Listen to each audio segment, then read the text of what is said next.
I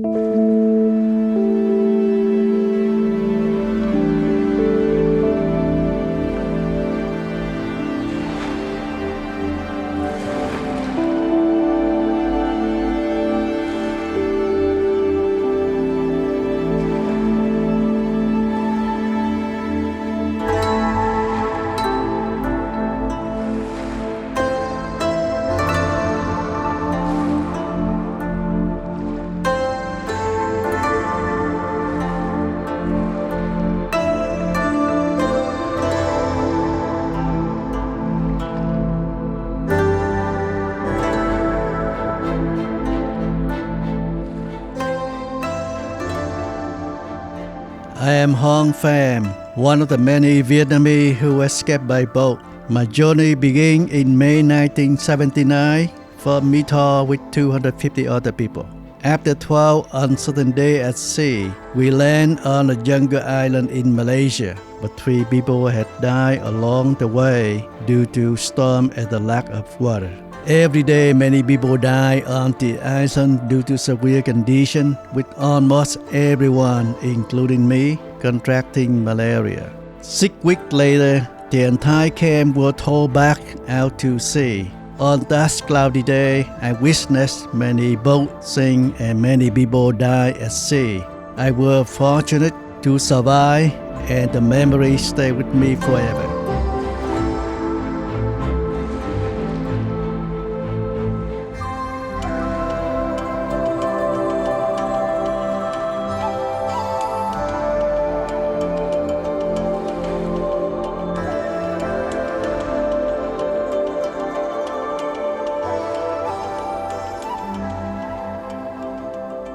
The aftermath of the Vietnam War witnessed a perilous exodus unfolding in the South China Sea.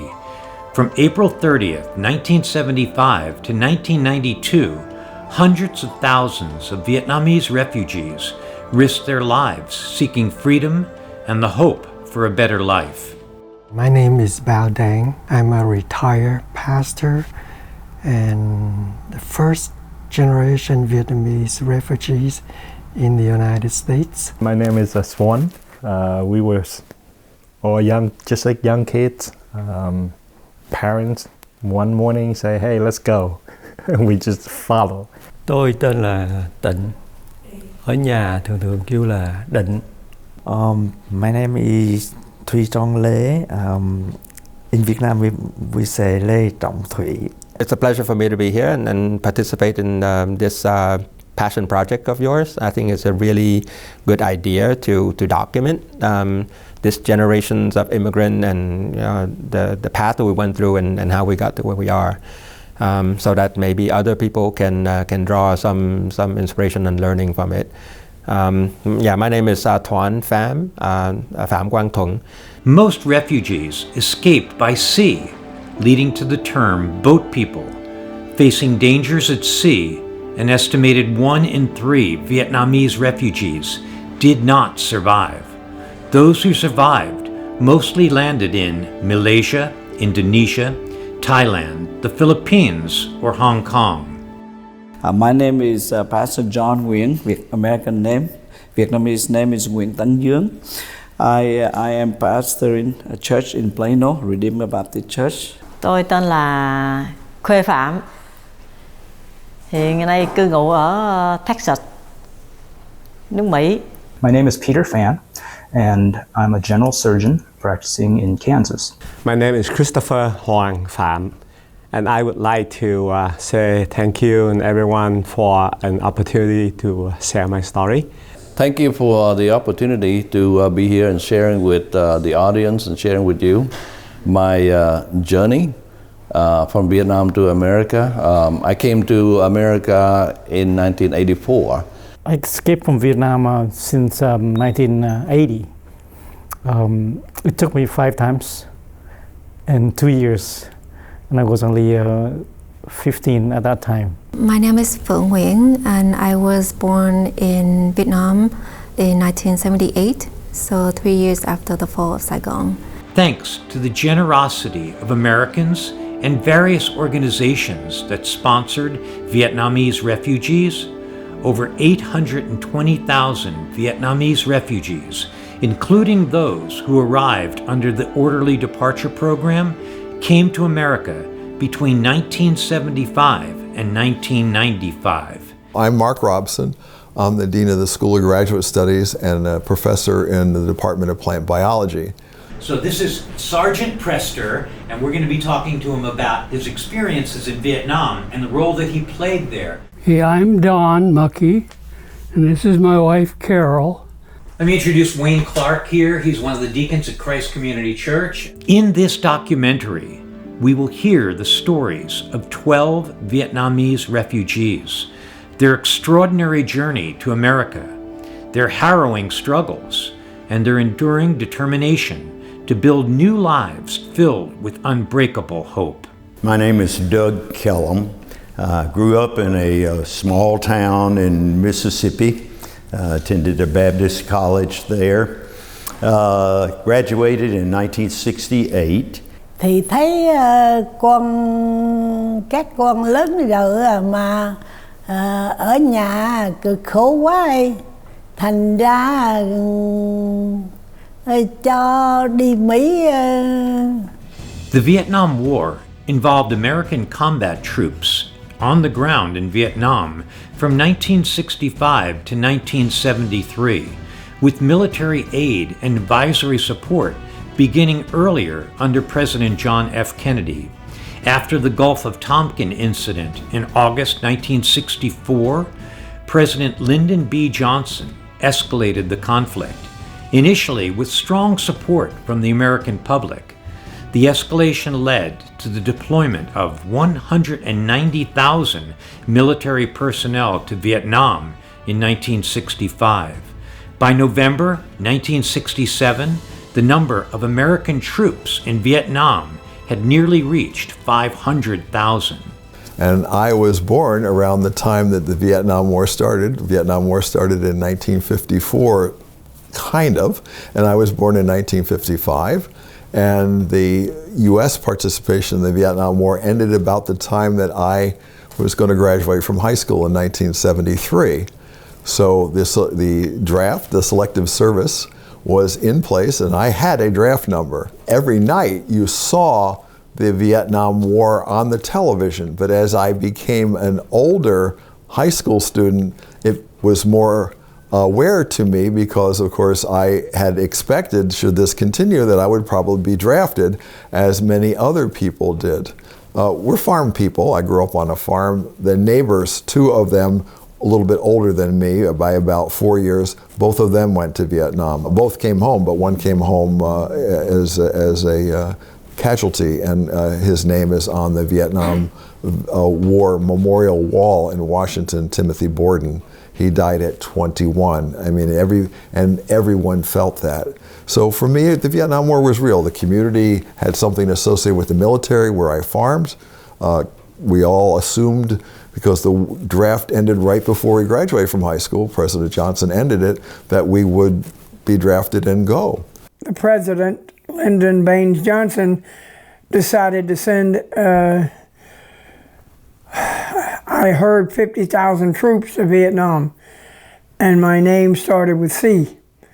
So I ended up going to Vietnam in November the 11th, and I got married on the 15th, and my wife goes, "This can't be happening." You were married how many weeks before you went to Vietnam?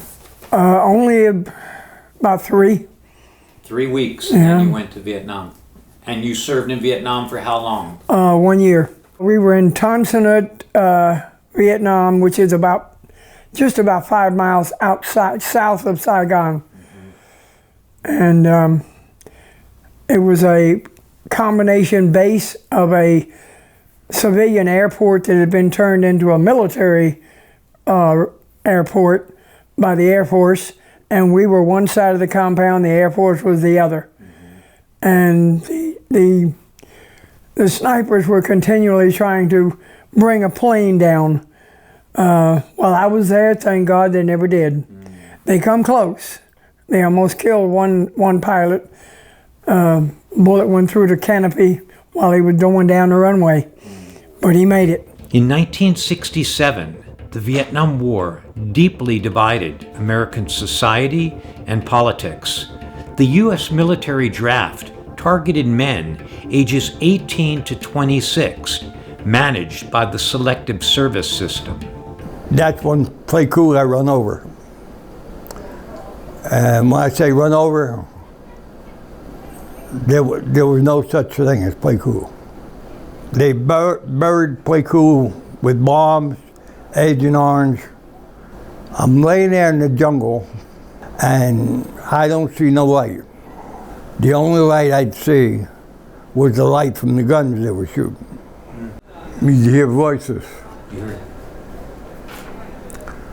And they had a whole bunch of bodies on stretchers. And they had some medics and a doctor going around. And I remember the doctor telling the guys, get that one out of here, he's not going to make it. Meaning me. That was you. How long were you in the hospital when you came? Over 6 months. 6 months. Yeah. Before the draft lottery was introduced in December 1969, men were called based on military needs, with older individuals prioritized. Some received deferments for college, medical reasons, or family circumstances. Under the lottery, if August 4th was drawn first, all men born on that date from 1944 to 1950 would be drafted first. This system lasted until 1973.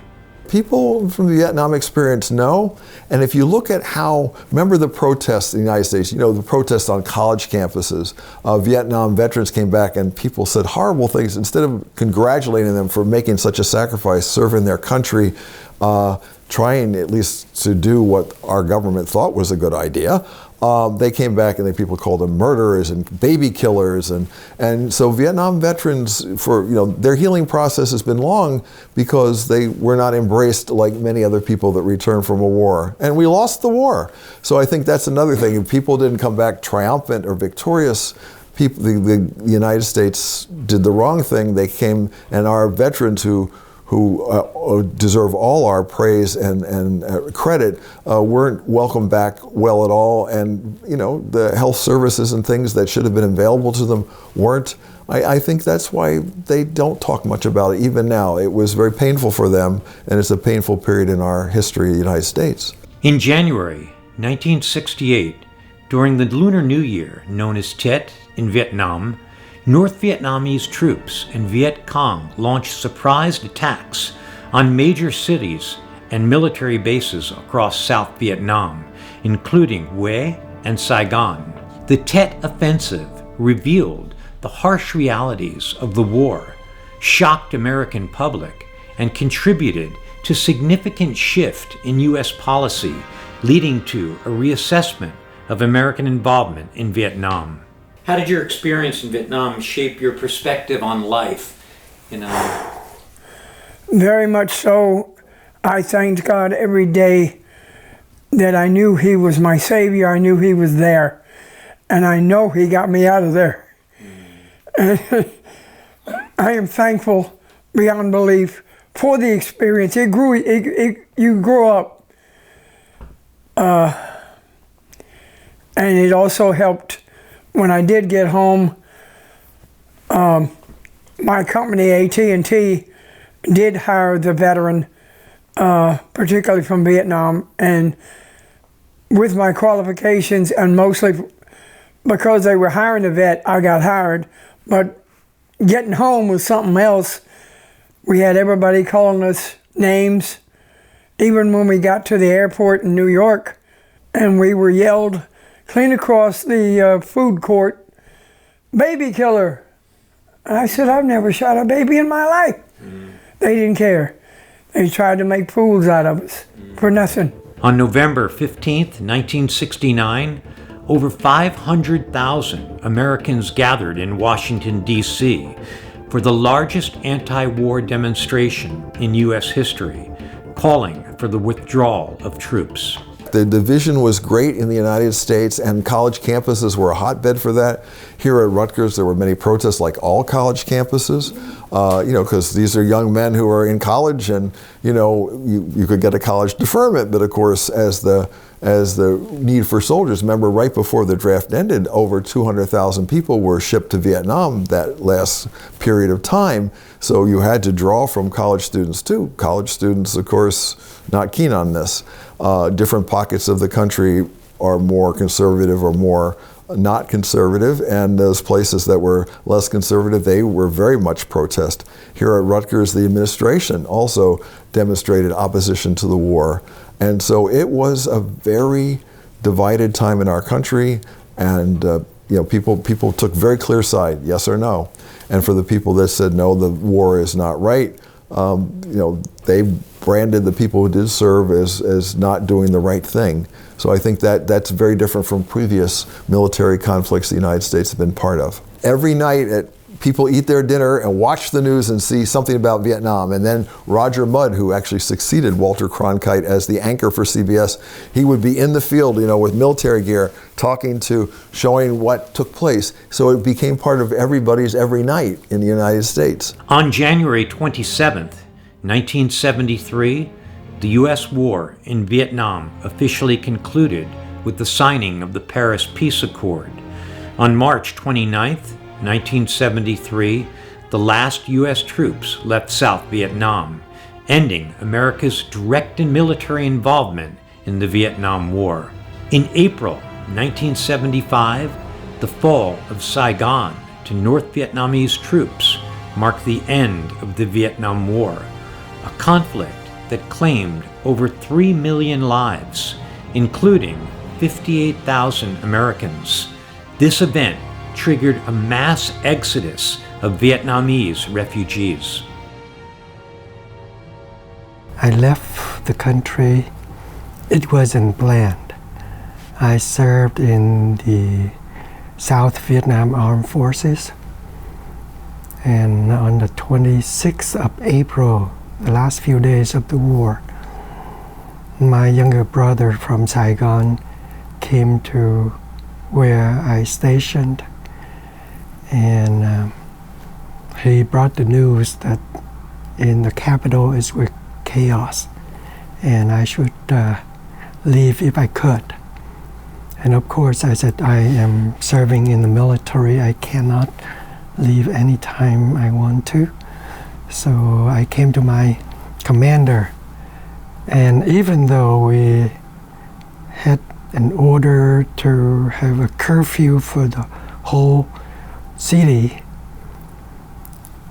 he took the courage and gave me a special assignment, and signed it and sealed it, and then told me to go back to Saigon to find out what is going on in the capital. I began to pick up the news of what was beginning to happen in Vietnam, and as the North Vietnamese army began to attack down, I remember that every day when I would finish classes, I would rush back to my dormitory room and turn on the TV, and they would put up a map of South Vietnam. And as the North Vietnamese army took control of a province, that province would be colored in red. And it was just day by day seeing the red coming down that map, seeing Da Nang fall. And then on April 30th, I came into my room, I turned on the TV, and I got the news that Saigon had fallen. I think it's one of the most difficult times in my life. I get emotional when I begin to think about that.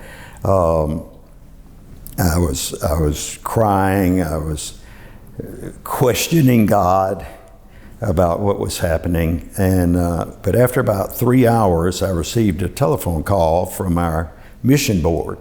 And they said the U.S. government is opening a refugee camp in Fort Chaffee, Arkansas. And I was 2 weeks from graduation, and they said, we would like for you when you finish your course to come. And I remember I said, well, I'm going to come, and I'm going to come now. And I went to all of my professors and said, let me go down, I'll come back, I'll take the final exams later. And so I entered that camp, I think it must have been May 2nd, I believe, and already there were thousands of refugees there.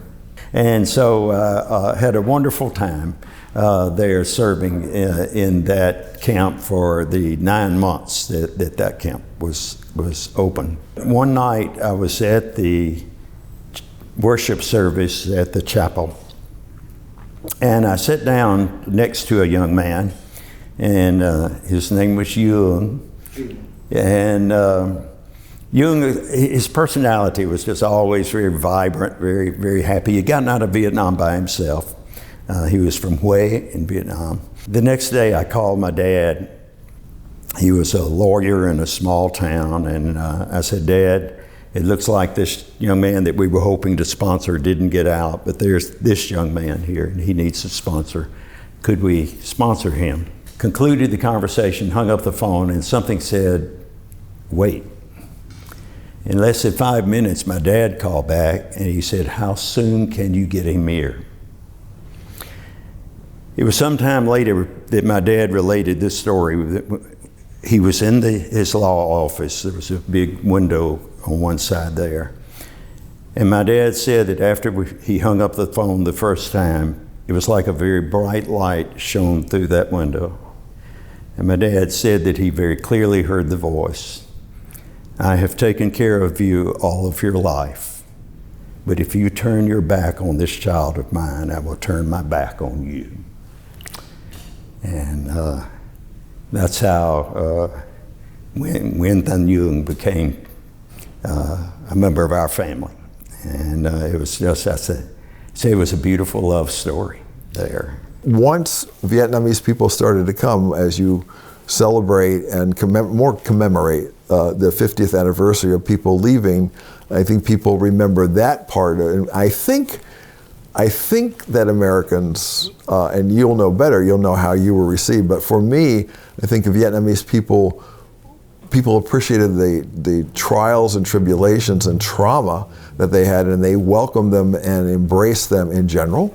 And I was thinking about that, preparing for the discussion today. I thought about, the whole discussion now about immigrants and how, it ranges from embracing and welcoming immigrants to being very xenophobic and not embracing people from other places. So I think, at the time in general, Vietnamese people were welcomed. And then in short time, Vietnamese people assimilated. I mean, like many new people in a new country, people come with high hope, lots of ambition, hard work. Here you are, full professor, department chair, big university, accomplished scientist.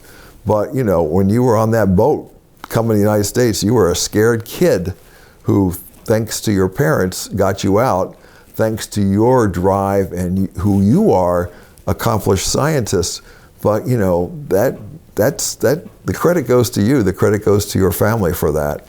So I think people acknowledge Vietnamese people as being smart, hardworking, honest, and decent people. I think that's the important thing. At that point in time, people who immigrated to the United States were welcomed for being good people.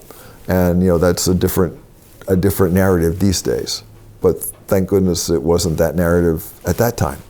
I came to Tân Sơn Nhất Airport, and of course there were so many military security and police at all those gates, and there's no way that you can get in there. And so he took me there to a gate where the American military police, the Marine, was guarding. And then at that time it's 7 o'clock in the evening, and news about curfew has happened. So nobody can go home and nobody can do anything. So I get stuck right there. And so all I have to do is pray to God and say, oh Lord, why am here? I couldn't get inside. and I cannot go back home. And I talked to the military, the Marine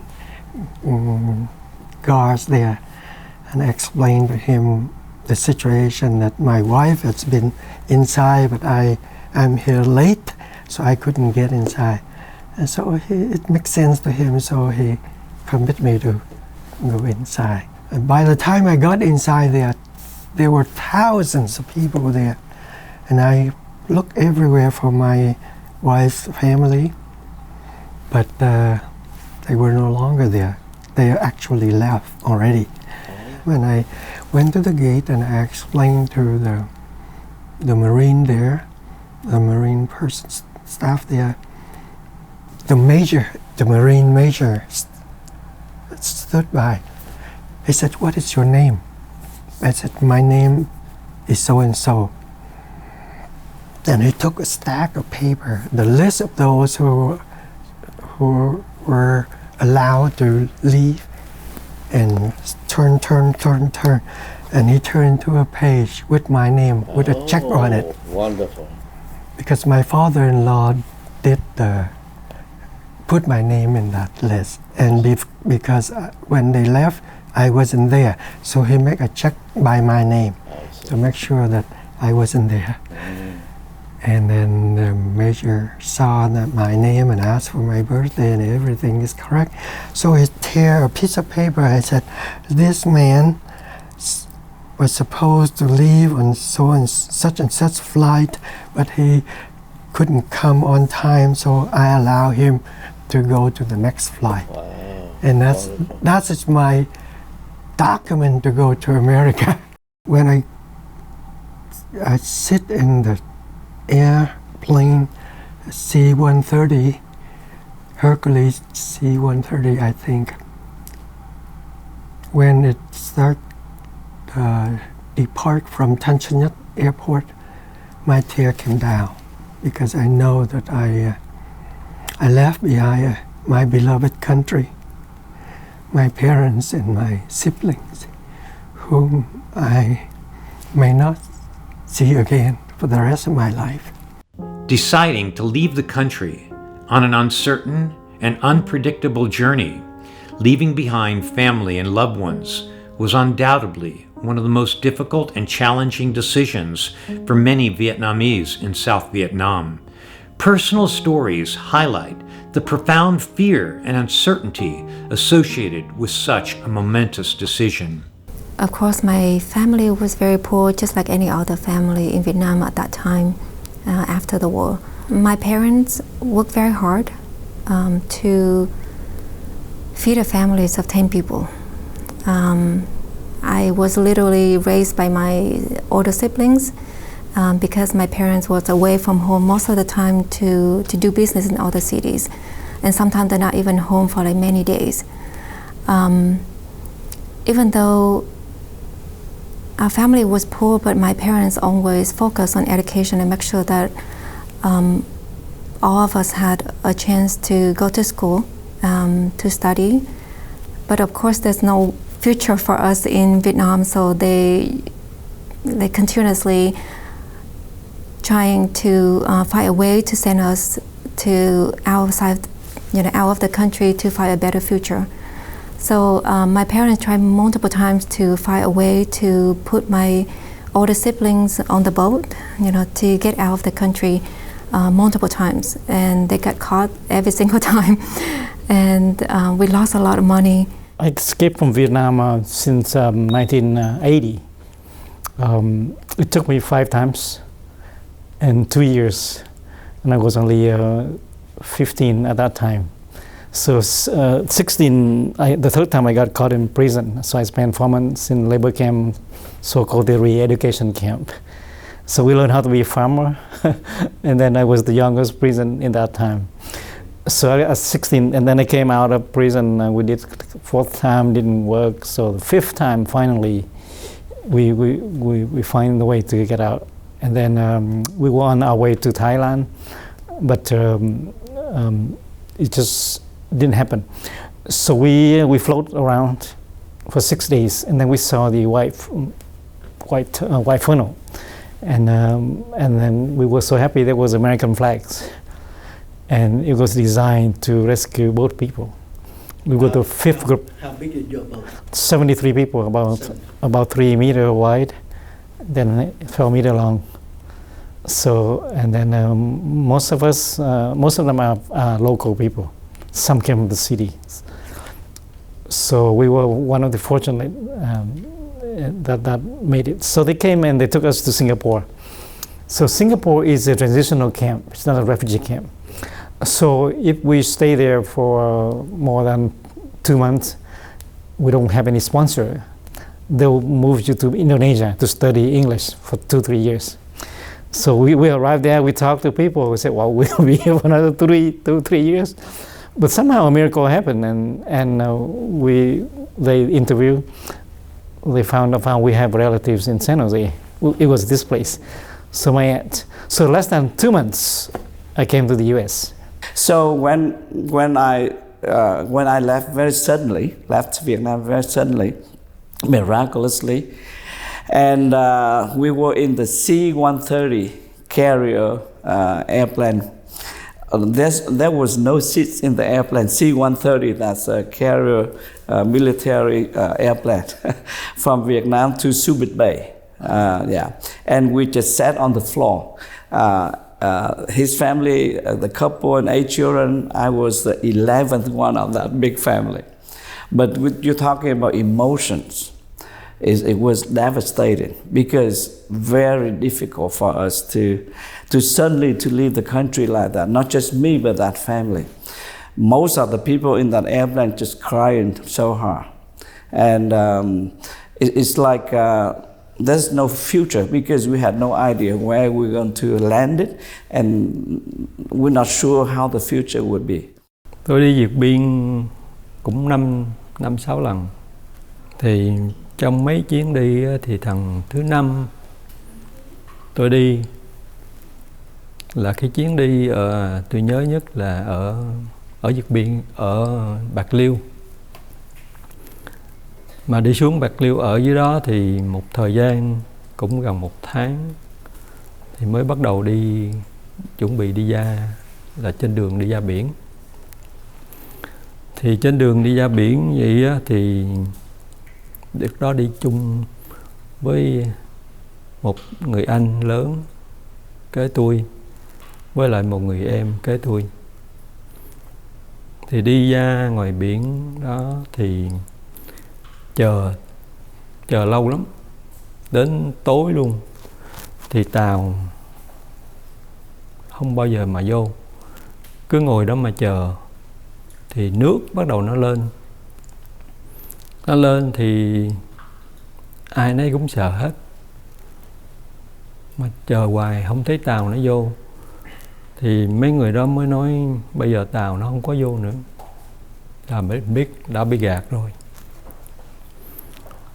Cho nên là mấy người bắt đầu đi vô. Thì đi mấy người đó nói cũng rất là lớn tiếng. Mình tối mệt nhưng mà đi cũng nói chuyện rồi dữ dội lắm.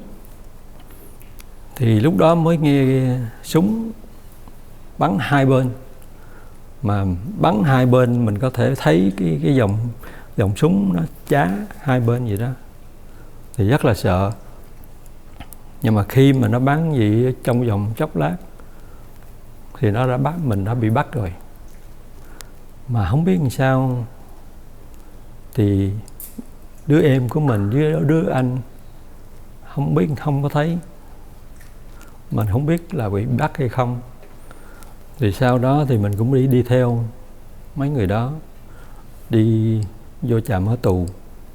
The first time I went to Rạch Giá also, but when I begin to go down to the boat, and then the police came over, and then I ran away. At that time, luckily that I can went back to Saigon. The second time I went to Phan Rang by train, and because I don't have a permission to go to Phan Rang, so I cannot buy the ticket, so I have to jump on the train, on that kind of stuff. So I came to the place that we're supposed to be there, so that we can go.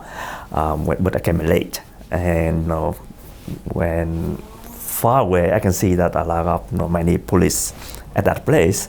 So I turn around and go back, and then jump back on the train and go back to Saigon. That's the second time. And then the third time I try again, and in fact, I make it. So I cannot remember. I mean, I never forget the face of my father actually on. Sorry.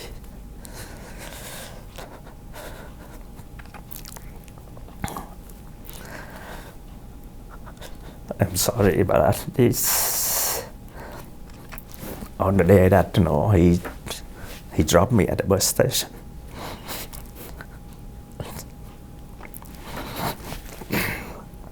And then, I see that his face is very sad.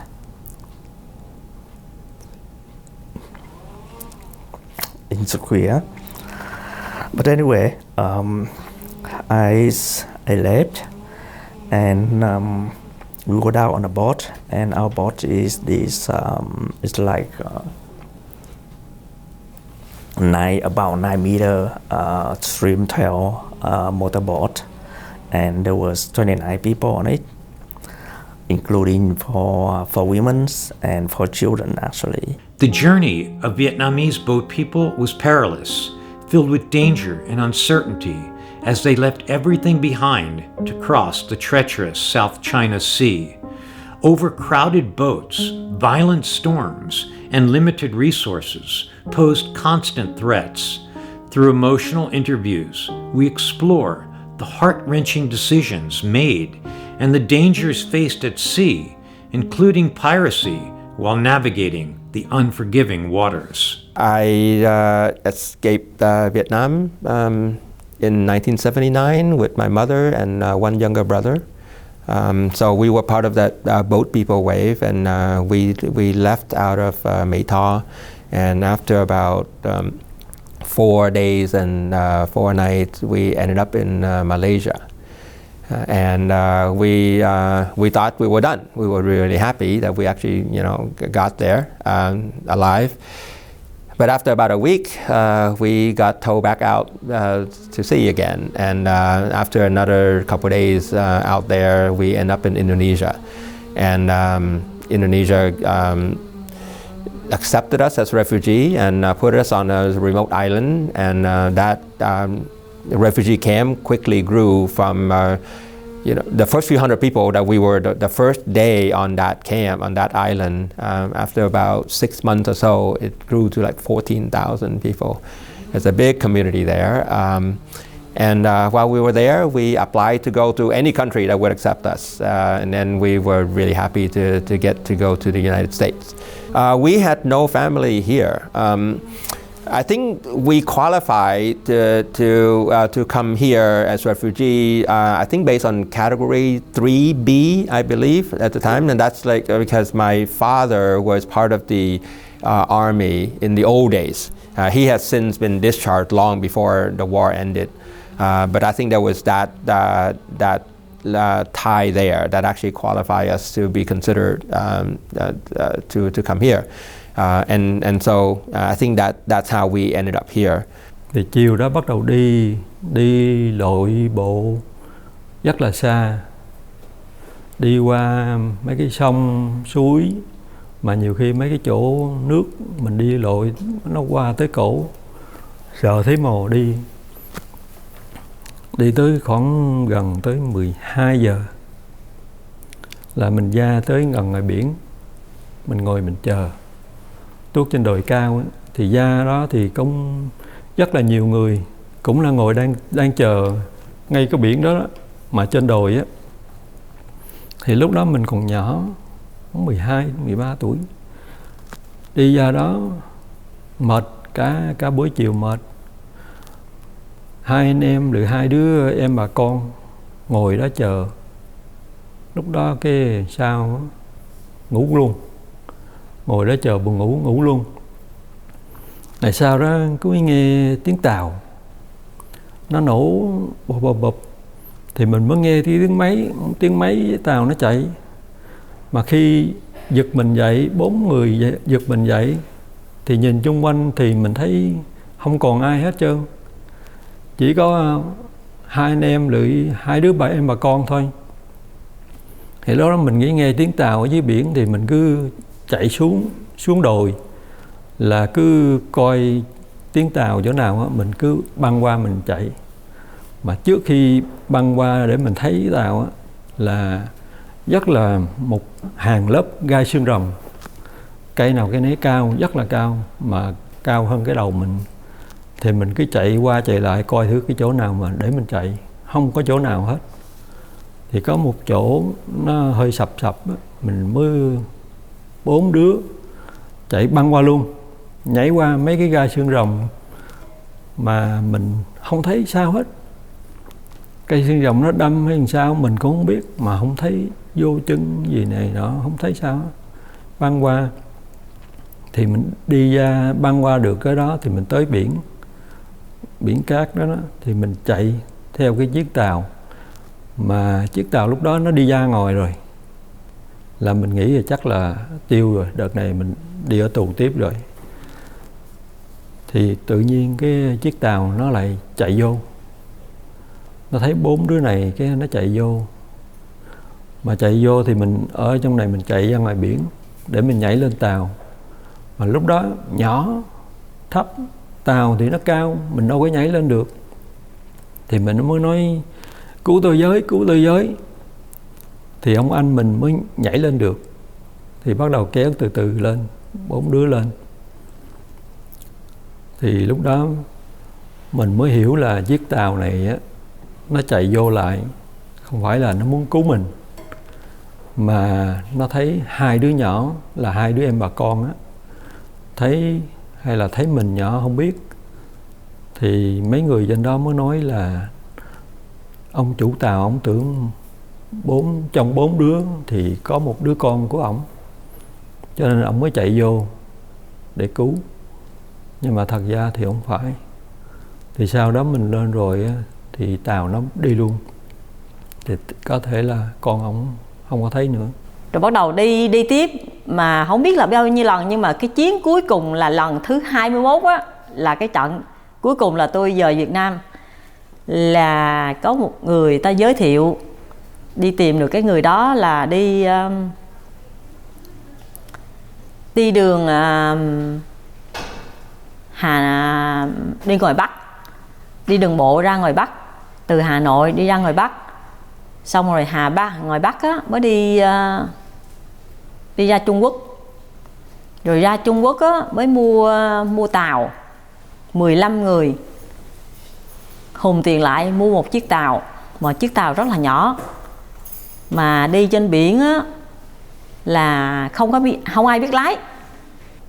Sau đó thì trên tàu bị bể, nước nó vô, mọi người ai cũng lo sợ hết, nghĩ là sẽ chết trên biển rồi. Cũng hên đó là lúc đó gặp được chiếc tàu của Hồng Kông. Chiếc tàu nó giúp đỡ người tị nạn á, thì nó mới cứu, nó cho lên chiếc tàu của nó, xong nó chở vô trại tị nạn Hồng Kông. Là cái lần thứ đi 21 vượt biên á, đầy kỷ niệm. Trời, lo lắm. Mà đi qua Mỹ thì biết là nước Mỹ người ta săn sóc cho trẻ con, nên cái phần đó cũng đỡ lo chứ lo về cái đi sống chết đâu có biết. Mà cực khổ quá lắm, thành cho con đi phải chấp nhận điều đó. Khi nghe được con đi lên đất liền thì mừng lắm. Khi con đi đâu có hy vọng là gặp các con cũng như ngày nay đâu. Hồi đó đi là tưởng đâu đi luôn chứ làm sao cha mẹ gặp được. Mà khi bữa nay gặp là mừng quá giờ. Gặp lại con thì nói gì nữa, có cái gì cho bằng sung sướng bằng mẹ con khi gặp lại. It took a lot of attempts to leave Vietnam. Finally, I was able to get on a boat. The boat was about 30 feet long, and it was planned for like 70 people. It ended up with 154 people, and it was so full that by the time we got out on the ocean, in the morning we looked back and we didn't see land at all. And I realized the gravity of the situation. I realized that it only took a small storm. This thing here will sink for sure, 100% sure. We were on a boat for like 6 days. We got lost a couple of times, and we ran out of food and water after the third day. So everybody was like, like a living corpse. Was so weak and didn't. So, but by the time we got to Malaysia, now we knew that we would survive.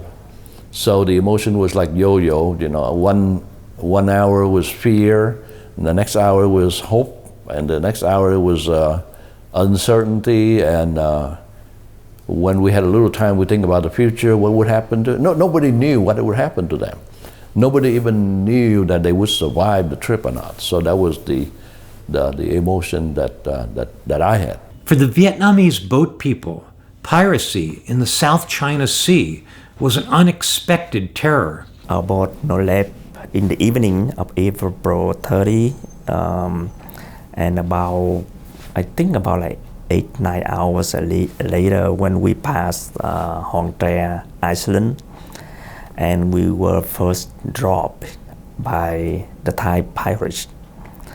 The ship is huge. It's very, very big ship. They came over and they asked us on board to on their ship. And the captain is the young man, and there is about 10 men on the ship. And the captain is young, and he looked good. And he speak to us in English. And he said that, we here to rob you. So just give us all of the gold that you have. We're not going to harm you. And of course, we were quiet. Nobody wanted to give out. And then he picked out 2 or 3 guys and beating. And in fact, I'm the one that they bring out to beat me first. I don't know why they chose me, but so that going on for about 10 minutes. And then people begin to say, okay, we're going to give out thing. And then people begin to take out and give it to them.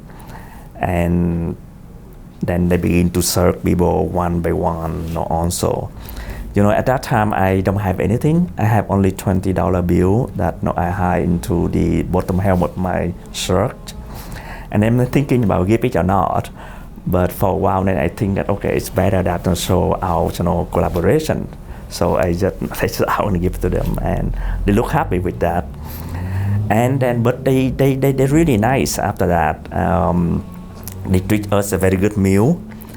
With the water, spinach, rice, fish. They cook very well, let people eat. And then they, the 4 baby, they clean the baby up, everything. And then they inspect our, engine to make sure it's okay. Then they give us fried rice, cookie, fried fish, and even that baby powder. And also the captain, he wrote on a piece of paper, one in English, one in Thai language. And he gave to me, say that, this is your passport. And then I look at that, and then I read English, and I found that what he said in there, he said, this boat already be dropped. There is nothing on this boat. Just let them go. Wow. And then we're very happy, and then we go, and then even they give us the gasoline also.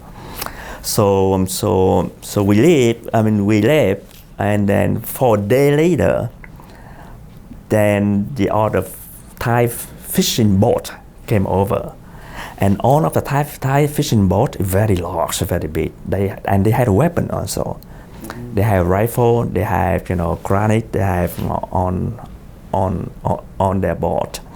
So they came over, and then they look at the paper. We gave them the paper. Right. They look at it. It looked like they don't know how to read.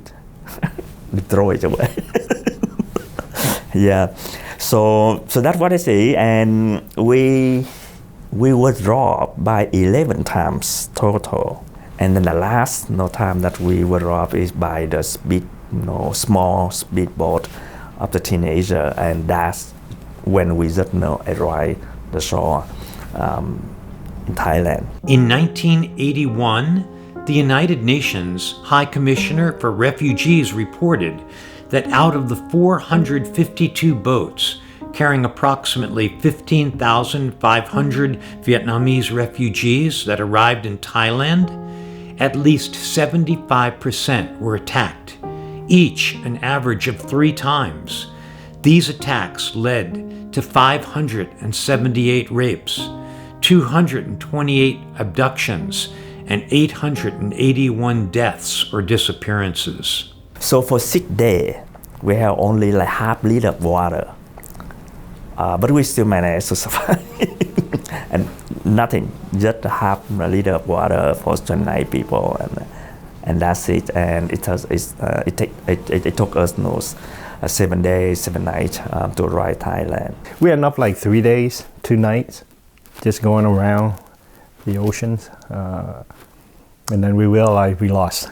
And then because it took so long to get to the other side, or getting out of Vietnam, the boat started cracking, we'd say. The wood kind of like soaking in the water for too long with the weight, and the water started coming.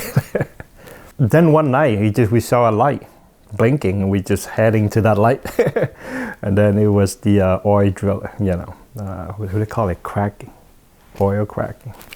And they refused to let us up because it's policy. So they give us water, directions, some fruit, and show us what direction to head to land. So we call for help again, like help us up from high up. Then they say, no, we cannot help you unless your boat is singing. So I think someone at the boat, people in there just make a decision to really crack into that drill. So they call for help. They call the little smaller boat, transfer up to land. Despite danger and resistance from neighboring Southeast Asian countries, Vietnamese refugees' arrivals peaked at 54,000 in June 1979. That same month, the U.S. announced it would increase the number of refugees allowed to resettle from 7,000 to 14,000 per month. In January 1979, a UN international conference in Geneva prompted Southeast Asian countries to provide temporary asylum for Vietnamese refugees, while Western nations like the United States, Australia, France, and Canada accelerated their resettlement processes. Following the conference, President Jimmy Carter directed the U.S. 7th Fleet to assist in rescuing boat people at sea. Another Geneva meeting in August 1979 specifically addressed this issue, leading to the rescue of over 4,000 Vietnamese refugees from more than 80 boats during the last 5 months of that year.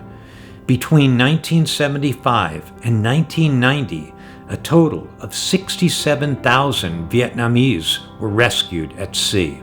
Many Vietnamese refugees spent years in refugee camps. From 1975 to 1995, nearly 755,000 were resettled in more than 20 countries.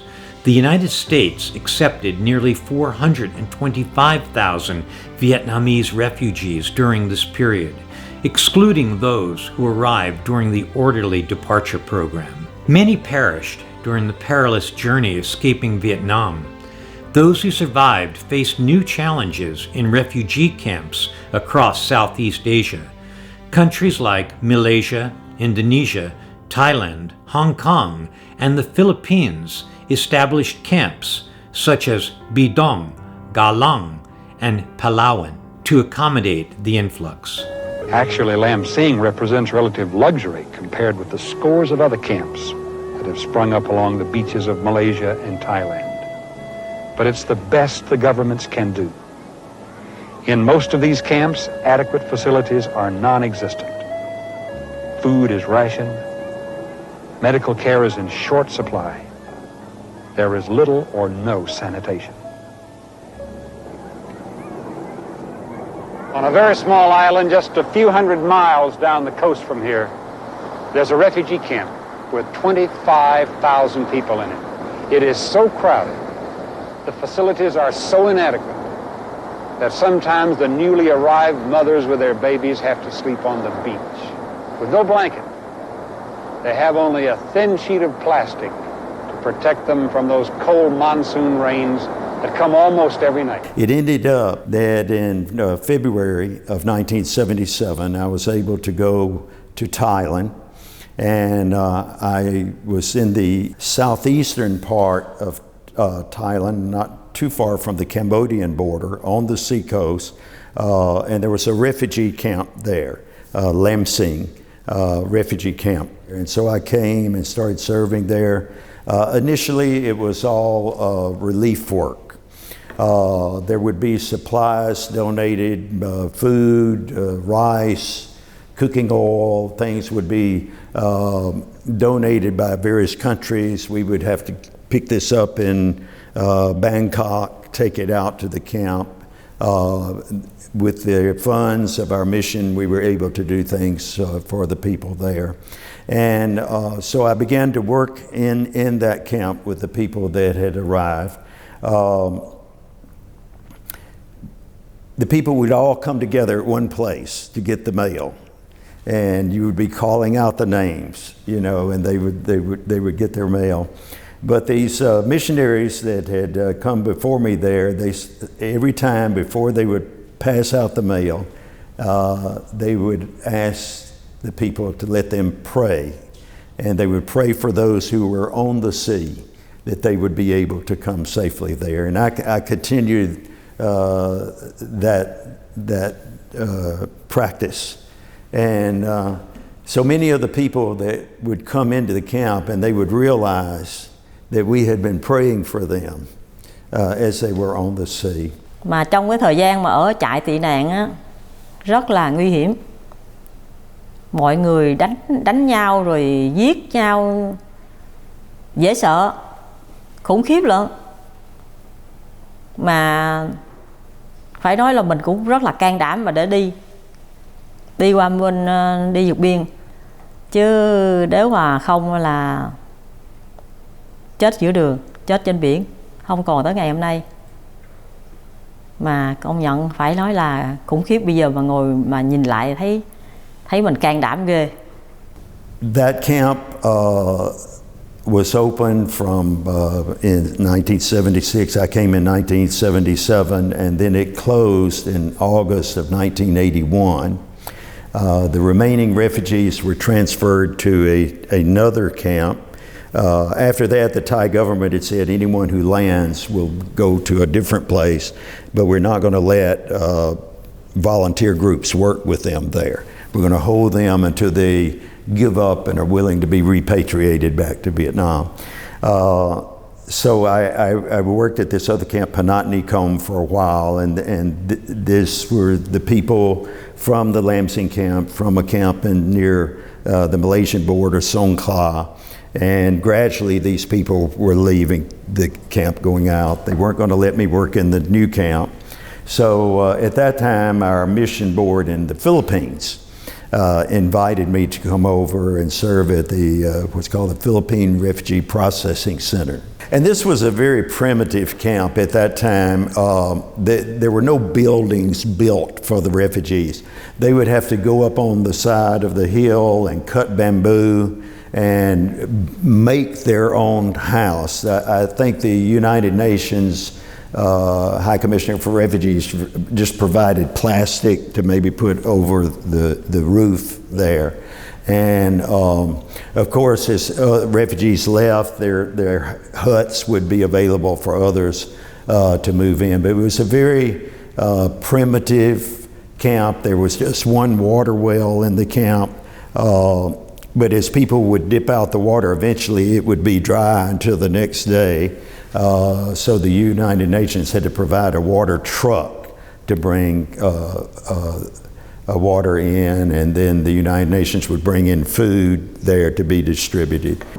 I saw something the other day on a beach down here that filled me with incredible sadness. A boatload of refugees pulled into the shallow water, and a man jumped out and started wading the shore. He was met by a local vigilante who slapped him, pointed him back to the sea.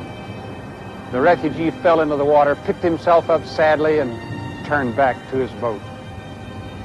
I prayed a little prayer.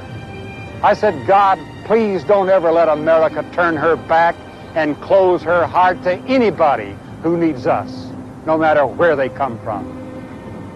God has promised to bless the people who do justly and show mercy. By 1978, nearly 62,000 Vietnamese boat people were living in these camps.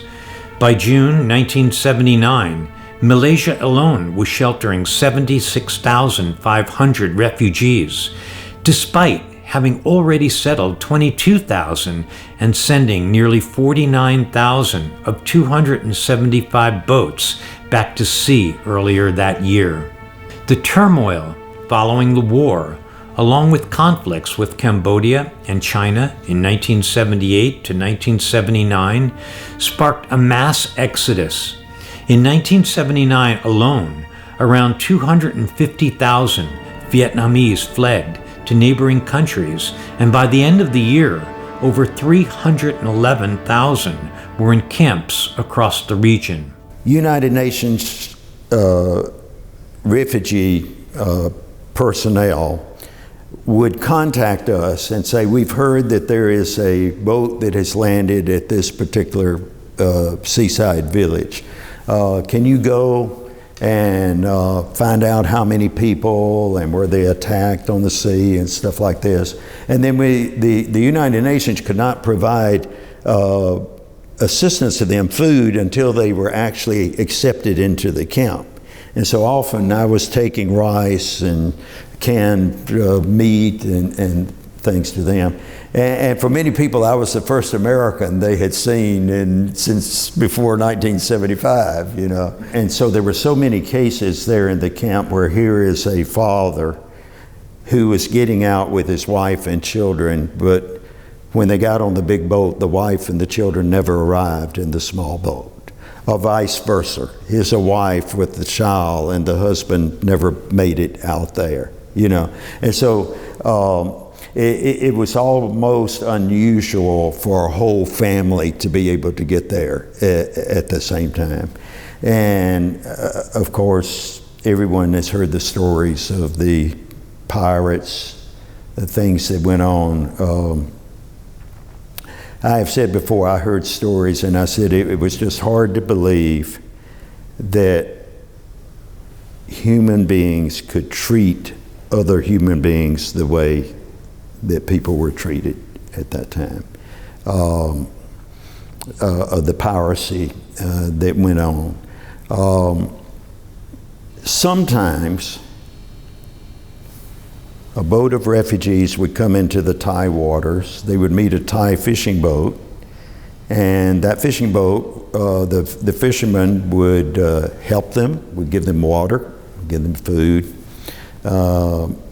But it was sort of expected that there would be something given back in return.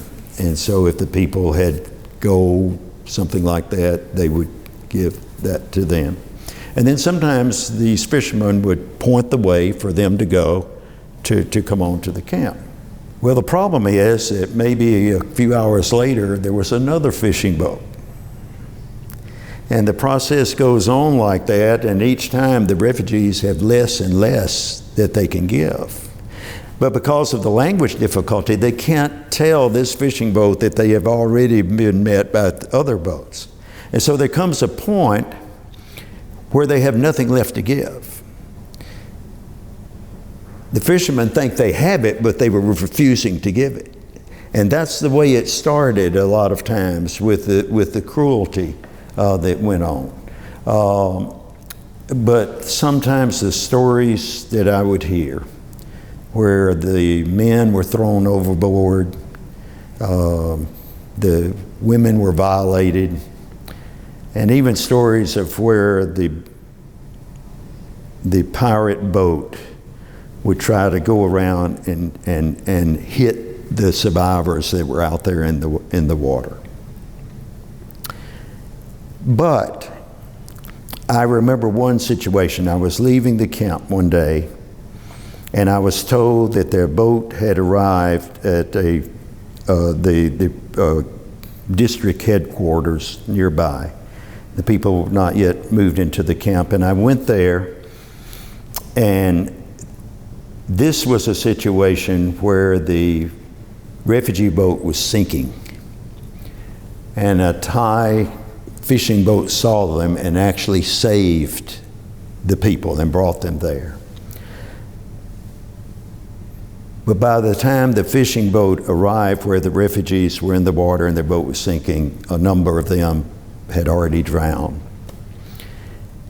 And I said, I met husbands whose wife and children had drowned that day. I met children whose mom and dad had drowned that day. And I remember I had to go immediately to the town where I lived and go to the market and buy food and things to bring to them at that time. But I remember that was one of the most difficult situations that I had to deal with there. The refugee experience in these camps is a deeply moving story of unimaginable struggle, fear, and resilience. Amidst the uncertainty, they held on to the hope as they clung to the dream of a new life in America. I heard that my father came down with malaria and was deathly ill. I could only imagine the terror that my mother was going through, thinking about her husband, the father of her children, the family's primary breadwinner, the leader, the eldest of all the sons, the one who was supposed to guide us through this incredible new journey and this fresh start from scratch with a new language. So here he is dying in a refugee camp of malaria. And thank God missionaries came. I think they were from World Vision. And they brought medicines, I think even a blood transfusion. And my dad was able to turn around, be saved, and not die from malaria there. So that's something else I am deeply, deeply grateful for. During all this time, my family's waiting on sponsorships from America. I'm sure they're writing letters to churches and Vietnamese people that they know and hoping for a sponsorship to travel, to get out of the refugee camp. And as I mentioned, they've been there 4 or 5 months with no responses, no sponsorships coming in, not a single one. My mom gave birth to me, and within a few days of that, 4 different sponsorships all arrived at the same time. Our whole family would be able to leave the camps and immigrate to America. My parents were elated, and out of thankfulness, they named me Phuc, and that name in Vietnamese means blessing. They were so grateful for this blessing of getting to be sponsored and come to America. We had vivid memories of our time there. It was the first phase was very rough. On the very first day we were on that island, I distinctly remember we didn't have anything other than a blue tarp and a bucket and a pot.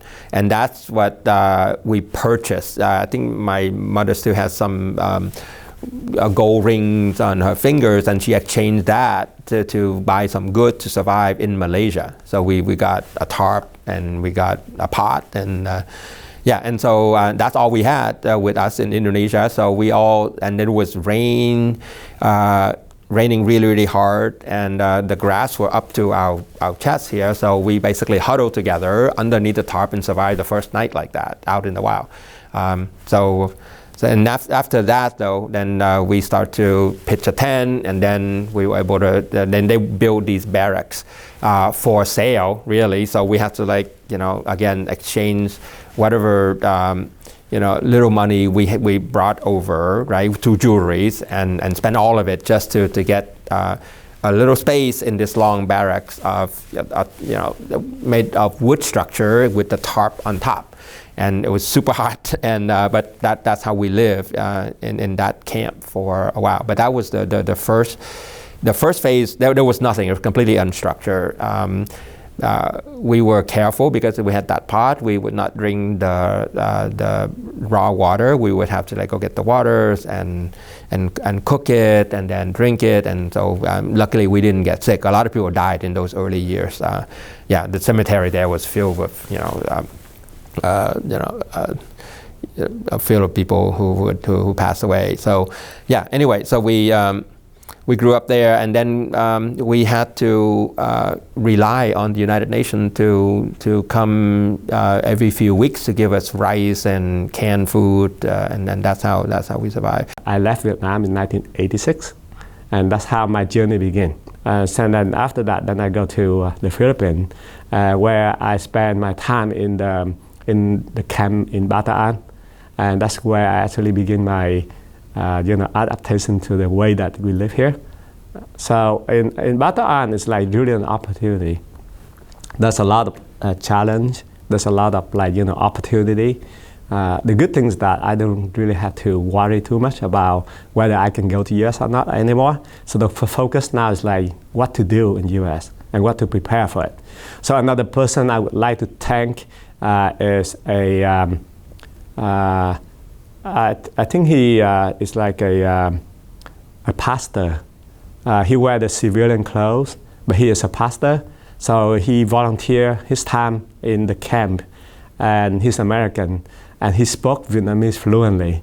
So I was confused because he spoke Vietnamese too well that I don't really know that he's American or he's like American. But actually he's very old. He's older than I. So in Bataan, the program was 6 months. It's a little bit more than 6 months for me because when I came, then there's some kind of paperwork to done because they actually processed my paperwork very quickly. But that was good. They inserted me into the program. So in that 6 months, there's a lot of opportunity. So I got some basic English skill. So the pastor introduced me to be the clinic assistant.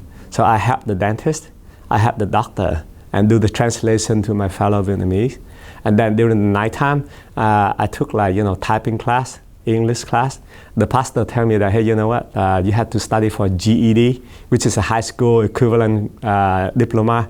So then you have to pass that exam. Then you can go to a legitimate, U.S. school. And then, if you can, also learn SAT. But among that, there's some other program that you learn how to do, like hospitality. Means like you have to go to a hotel and you can do the work there. And then in case you cannot find a job. So I took everything that I can. And because of that, then, I get to know a lot of people. But again, I think I owe my thanks to the pastor who gave me a lot of advices. And I wish that I can see him one day. My situation was a little better than other people in the refugee camp because my dad, he worked for the U.S. government during the war as a civilian. He worked as an interpreter. He worked, as a manager of different things for the U.S. Army and other things in Vietnam. So he had paperwork. When the communists took over, he burned all of the paperwork because of, he was afraid of all that. But after that, they found out through they interview other people, they arrested people, and they mentioned his name, so they arrested him. They put him in jail, and they started to interrogate him, asking him all kind of questions. So then he ended up dying in prison. So by the time I left Vietnam, I was on a boat, and we got to Malaysia, And of course, when you got to a refugee camp, they asked you, his family history, what happened to your family, all. So I gave them all that information. So in other words, my situation was better because I was qualified to go to the U.S. as a refugee because of my dad's situation. And after a while, we wanted to eat some fresh food. By that time, we ran out of money. And so we just had a little bit of money left. And then I had to invent a business where, this is my mom's idea. And in the morning, I would swim to the boat, which become a ferry to go for a couple hours to go to the town, because Indonesia is full of islands. And then so we go to the town, I would use a little bit of money to buy some candies, and I would come back, and then I would, in the afternoon, I would sit underneath a tree in the middle of everything and sell the candy. And then in the morning, my mother would sell the candy while I go get new candy stock, right? So you do just swim in every day? Yeah, and by the way, in the early days, we did not have any pier for the boat to dock. So the boat docks out there. So in coming out, I had to swim there and make sure I keep the money dry. And by the way, the money we use on the island were packs of cigarettes. That's the currency, right? And then but if the pack of cigarettes get wet, no people can smoke it, so it become worthless. So I have to put it in a plastic bag, wrap it tight, and hold it above my head, and swim out to the boat, get on the boat, use a cigarette pack to pay for the fare, and then get over there and then buy the candy, come back, and then slow myself into the water, hold the candy up there so it doesn't get wet, and swim in. Later on, there's a pier, so it was easier, but that in the first many months, it was like that. And then I would take turn. When I come back, I would sell candy. My mother would go inside, and she would, cook and all that. And every day, I think we made a profit of 10, 20 cents, and that was enough to buy a few fresh fish. To supplement our diet, and then that's it. That's how we survive for months and months until we get picked up and then get to relocate to the U.S. Vietnamese refugees relied on compassionate sponsors, individuals, families, churches, and organizations who stepped in to provide the basic necessities they desperately needed, such as housing, food, and transportation to help them start their new lives. And we were sponsored by a church, a Christian and Missionary Alliance church. They sponsor my parents-in-law family with all their children and son-in-laws and grandchildren, and all 14 of us, I guess, in the church. And in those first days in America, I think that God has used the churches in America to comfort us the most. It makes us feel so accepted, so loved, so cared.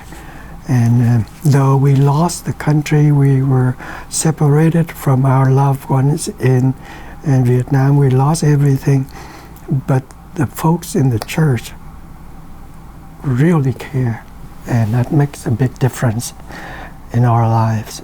In my case, especially, the church assigned a couple, and he is a major in the airport, I think. He fly helicopter, and he still was working at that time, but his wife took care of us. She took my wife, who was pregnant at that time, to the doctor regularly and caring for us, which we never had that experience before when we were back in the country. Mr. Callum asked his family to sponsor me, more than sponsor a refugee, to adopt me as their son. When I came to be with them in Mississippi, the way that they made me feel welcome, that I didn't think I was a Vietnamese refugee. I felt like I'm a part of their family for a long time. They treated me like their son, one of their sons. And so I did not feel distant, I did not feel strange, because God just has prepared their hearts to welcome me and treated me like one of their sons, even though we never met each other before. And so I felt like this is my new family. And we call daddy and mommy just like my real parents. And I was so grateful that because of that, I know that not only that they sent me to the college where Mr. Callum went, and that's a kind of one of the turning points in my life when I came to this family, because of their faith in God and their generosity and their emotional, financial, mental support for me from those first days in this country. Yeah, so I was so grateful that God put me in that family. Key organizations like the International Rescue Committee, U.S. Catholic Conference, and World Relief worked tirelessly with the State Department to find these sponsors. Their efforts placed over 220,000 refugees between 1975 and 1979. However, securing a sponsor was not easy. For many, it took 6 months to a year or longer, a period filled with uncertainty, fear, and the hope that someone, somewhere, would open their heart and home to them. Recounting the experiences of those who sponsored Vietnamese refugees and the deep memories the refugees hold for their sponsors who helped them in their time of greatest need is truly touching and heartfelt. So we remember hearing the boat people drowning. I mean, they would load the boats so much, and I suppose maybe a storm came along, and so a lot of them didn't make it. And we were members of West Anaheim United Methodist Church, and that's where we really became acquainted with the Vietnamese programs. And so it was through his effort that I think it encouraged our church to sponsor. So we sponsored one lady first, and she had a brother still in Vietnam and his wife and family, and so they were able to come.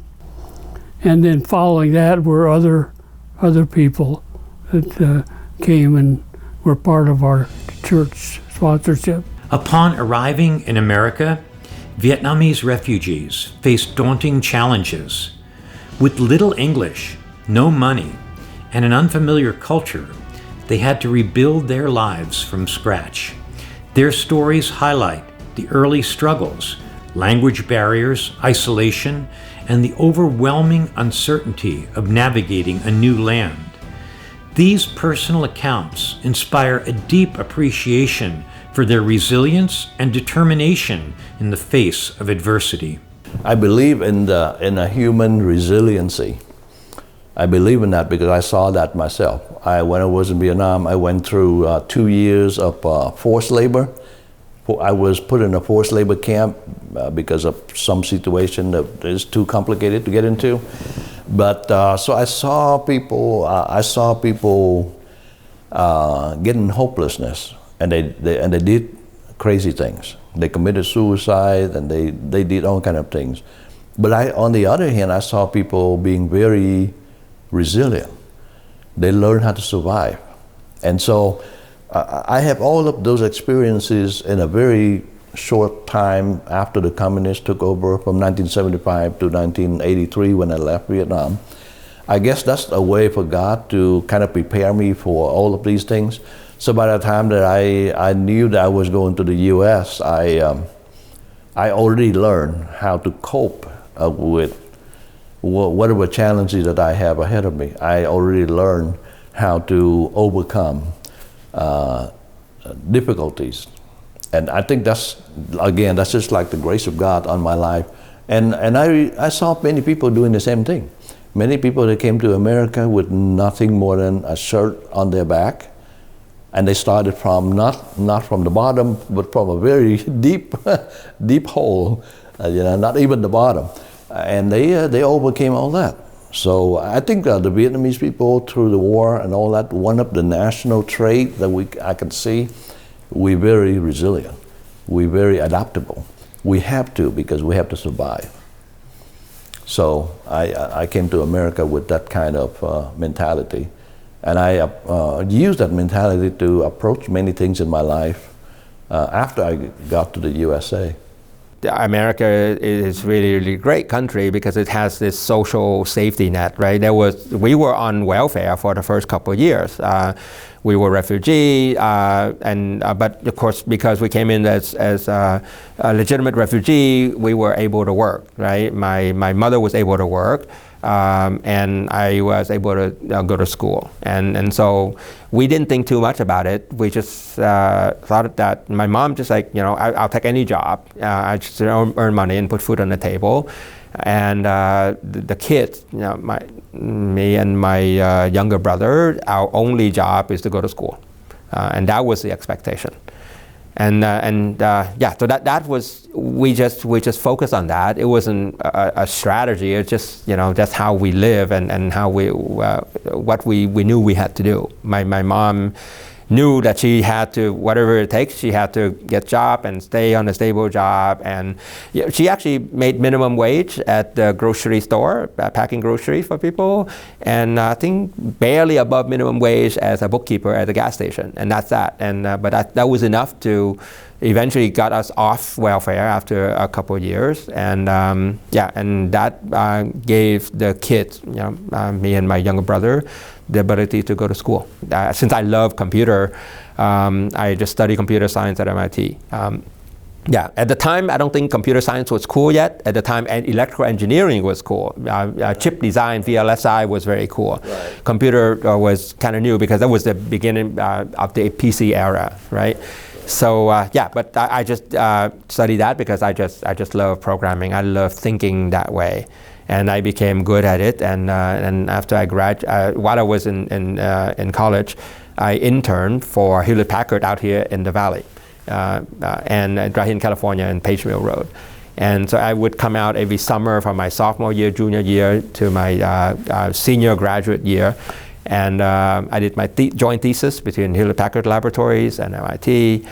For my master's, and then after I graduated, HP just hired me as a researcher in their R&D lab, and so that was my first job out of school. When we arrived to America, just like any other immigrants who immigrated to the United States, we came with nothing, and with the government support and also from other charities, we were able to survive for the first year or two. And I was able to go to high school for 2 years and graduated with 4.0 GPA and got financial aid to go to college. And I attended San Jose State University for 4 years and graduated magna cum laude. Even though our life in the USA was difficult initially, but nothing was worse than the life that we had in Vietnam. The American society was very generous. We received welfare, food stamp, and a lot of help from other private charity organizations. So it was not that difficult. I think the only challenge that we faced was just like very similar to other immigrants was the language and the cultural barrier. But I guess it was a lot easier for me because I was a lot younger. I was 14 at that time. It was a lot more difficult for my older siblings and my parents. All my siblings work in the assembly lines, and my other two siblings and myself were able to go to college, but I was the only one who finished college. I think we were lucky that we came to live in the Bay Area at that time, because Bay Area has a very large Vietnamese community, so it was not very big shock for my family. There was, Asian supermarkets, there was Asian restaurants, and they were able to speak the native language to other people in the community. So it wasn't very difficult compared to the people who came earlier. So I took all kind of works. I worked from lawn service to cleaning up everything, whatever they pay me to get a job, to earn living, minimum wage then I work. But I just want you to know one thing, that I now, after almost 50 years in this country, in reflection, I really appreciate the churches and the sponsors who took courage to bring unfamiliar, unknown people to their church, into their community, and show their love and care. Because I know that it's not easy. It took a lot of sacrifice for them to do so. And so I'm grateful for that. But also, I took the responsibility as the refugees on my part. I didn't receive much of public assistance, but I did receive Medicare because my wife was pregnant and I didn't have insurance. And I worked all kind of handy jobs, so I didn't have insurance, of course. So we did receive that help. So when she went to the doctor, the government helped to pay for that, and I'm grateful. And when she gave birth to our first daughter, we got help from that, so I'm very thankful. But later on, after we were able to find a job, more permanent job, then we would like to be on ourselves. We don't want to be a burden to the government at that time. That is, to me, that is my dignity. That try not to be a burden on anyone else, and try to take care of my own family. So I have to work hard. Yeah. And unfortunate that those few years when we first came to the country, we didn't know English much, so language is the largest barrier, and we have to learn English and have to work whatever jobs opportunities open for us. So the life is tough, but this country is a land of the opportunity. If you really want to work, there is a job for you somewhere. So I try to work and then get back to school. Go back to school. And I was in finished college when I was in Vietnam, so I went back to school and tried to finish college and move on. Vietnamese refugees vividly recall the harsh realities of their early days in America, struggling with finances, discrimination, and profound loneliness.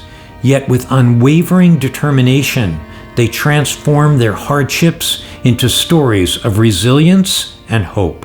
Well, like most of us, I think the second language is a big issue. I didn't have any English lesson, but I managed to get around school. I think most of us have some basic knowledge about math. So with your comprehensive in math and minimum in English, I was able to get around school here. 1 year of junior high, and then adult school with GED for 1 year. So within 2 years, I was able to get to Indiana University with my GED diploma. So I think those were the thing. But on the other side of that, I played the violin since I was 7. So when I first came to the US, my mom and dad said, well, do something more practical, kid. I think they are right. Music is something, so I talked to my brother, who's a pianist, and he said, think about it. If you cannot do without music, then you stay with it. If you think something better, then you can change. So we talked it over, we decided to stay with music. So we got scholarship from conservatory and then good teacher, and then those people who are mentor, who help us during the first time, how to establish residency to get tuition, in-state tuitions, without having so much cost. So we always meet someone who care to take us to the next level with the gift that we have. Sometimes you feel lonely because you don't have the people around to share your emotions. So one of the struggles was loneliness sometimes. It's still fresh in your mind that you just came to this country. So every moment you think of back your family, because I was the only one in the family left, the country. So it's more of the emotional that I have to struggle. Because the culture, you can adjust to that. The language, you determined to learn. But the emotions that from your family is still in your mind, your heart. So I have to focus on the schooling so that I can not waste my time, just feel sorry for myself. But I also think the positive things, like this is a wonderful family that adopted me as a son. They provided every opportunity for me to get education, to have a better future in this country. So I have to focus and to express my appreciation and gratitude to this family and to God that I cannot just waste my opportunity. So I have to overcome the struggles. And there were a lot of struggles and challenges that I had to face, especially when, even though Mr. Callan's, Doug Callan's father was attorney, a lawyer. And I did not have to work in the summer or any time. He told me, you don't have to work, you can relax and go to school. But in the summer time, I worked for the city of that town. And I worked in the funeral homes, 2 funeral homes, one for the black people, one for the white people. And I remember the first summer in Tukwila, Mississippi, two guys, one black guy and one white guy, and I worked in the team for the city of Tukwila. And in the morning, I got up early. I used Mr. Callan's pickup truck, drive from home to the place to work. And you know what I did? We swept the streets, the roads, because that's a small town summer job. And we also work in the graveyard. In fact, I and 2 other guys, we dug 4 graves for the city. Yeah, and because we work for the funeral homes. And Mr. Callan said, oh, you don't have to work. I know that's tough and it's hot in the summer, but I want to experience the life in U.S. I don't want to take it for granted, because everything worthwhile in life has a price tag. And I determined to start from the difficult moments so that I can learn and adjust and appreciate the life, the new life in this country. I think my hardest time was high school. Because kids in high school are very mean. I didn't speak English at all, and they always make fun of me. And whenever someone asked me something, and if I didn't understand, the other student would say, "Oh, no English." And what did you do at that time? I was very shy in high school, but no matter what, even though how shy I was, I still tried my best to study English. I was placed in the lowest level of ESL, the English as a second language, but I studied very hard and requested to take the exam over and over again and advance to the level of regular English class, and attended the regular English class with other American-born students within a year. In the beginning, kind of the church helped us a lot, give us a lot of food supplies, a place to really stay.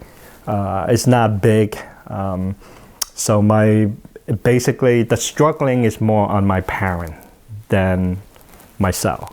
They have to figure it out, and then and they did, what they have to do to really bring up the 6 kids at an unknown place. the language barrier.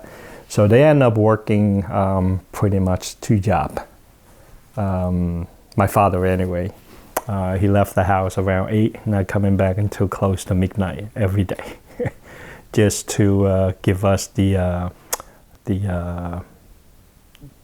survive, you can say that. But he's not complaining. That's the thing, he's not complaining one bit, because it's a new opportunity. He aware of this country allow him to work. As long as you want to work, as long as you work hard, and you will go over this bump, and he believe in that. Becoming a doctor was my dream, so I studied for MCAT whilst I were taking care of my daughter. I remember that on the day of the test, because I was still breastfeeding my daughter at that time, and she couldn't take the bottle, so my husband had to drive my daughter and waited outside the testing center. And the test was like 8 hours long, so we had a 15 minutes break every 2 hours. So every time I got a break, I came out to breastfeed my daughter and I came back in to finish the test. So that was my journey. So after I did well on the MCAT, and because of my academic achievements in college, I was accepted into the UCLA Medical School. And that's how my dream began. I came to America, not a lot of guidance, because I was the oldest member of my family. I'm the oldest son in the family. So I came here, and then my brothers and sisters started coming also. And I had to make a lot of decisions that without any advice from anyone. And so I did the best I could. I guess the bottom line is that's what I'm saying. So I came here, and somebody talked me into joining the U.S. Marines. So I joined them for 4 years. I learned a lot through that. I was younger at the time, so I could do that. I couldn't do it today because it's very demanding. So I joined the U.S. Marines for 4 years. And then after that, I went to college. I got my bachelor in computer science, and then I got a job. And my mom had 11 children. All of them are here. And in my family, we have military people. I was in the Marine Corps. My younger sister, she's a medical doctor in the Navy. She's a commander now. My younger brother, he was in the Army. And so my family basically contributed to American society the best we can. By the grace of God, I was admitted to Biola. Of course, I don't have money at first. So the first year, I think the school gave me some scholarship. And then I'm thankful to another couple whom I believe that has passed away. And they are member of Calvary Chapel of Pastor Chuck Smith. The husband is Japanese American, the wife is Mexican American. They don't even know me, but somehow they have a heart to care for ethnic students who need scholarship to go through college. So they organize special event like dancing or party, do all kind of things to raise money to help me to get scholarship. To pay for my tuition to go through college. So I am forever thankful to great Christians who might not have a big position in life or in society, but to me they are saints, they are giants. They have been helping unknown student refugees like me to go through college. So I'm very, very grateful to them.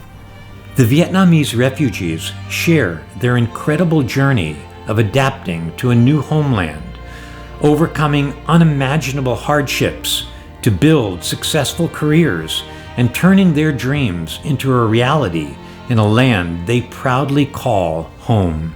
And I like to do step on the new technology things and end up going to study 3D animation. I end up working for an aviation company, and I love of aviation. So it's like it's a perfect storm again. I've been with them almost 3 decades now. Nuclear energy. When I was in Vietnam, when I read some kind of document paper, I admire. I said, "Wow, nuclear energy is very huge." So I always love it, but no, I don't have any chance to really learn about it. So when I went to community college to study the first 2 years, I came, and when at the time for transfer to university, I went to see the counselor, and I asked him that I like about study about the nuclear energy something, and what school I should go to, and he said 2 schools that I suggest you to go to apply is Berkeley and MIT. So I go to school, I go to Berkeley, I still do the part-time job, a lot of kind of labor work to support myself. At the same time, I have this financial aid to pay for tuition, but at that time it's kind of very cheap, And I studied there, and on the last semester, I go for the job interview when I got the bachelor degree. And I remember that I had an interview with the Bechtel company.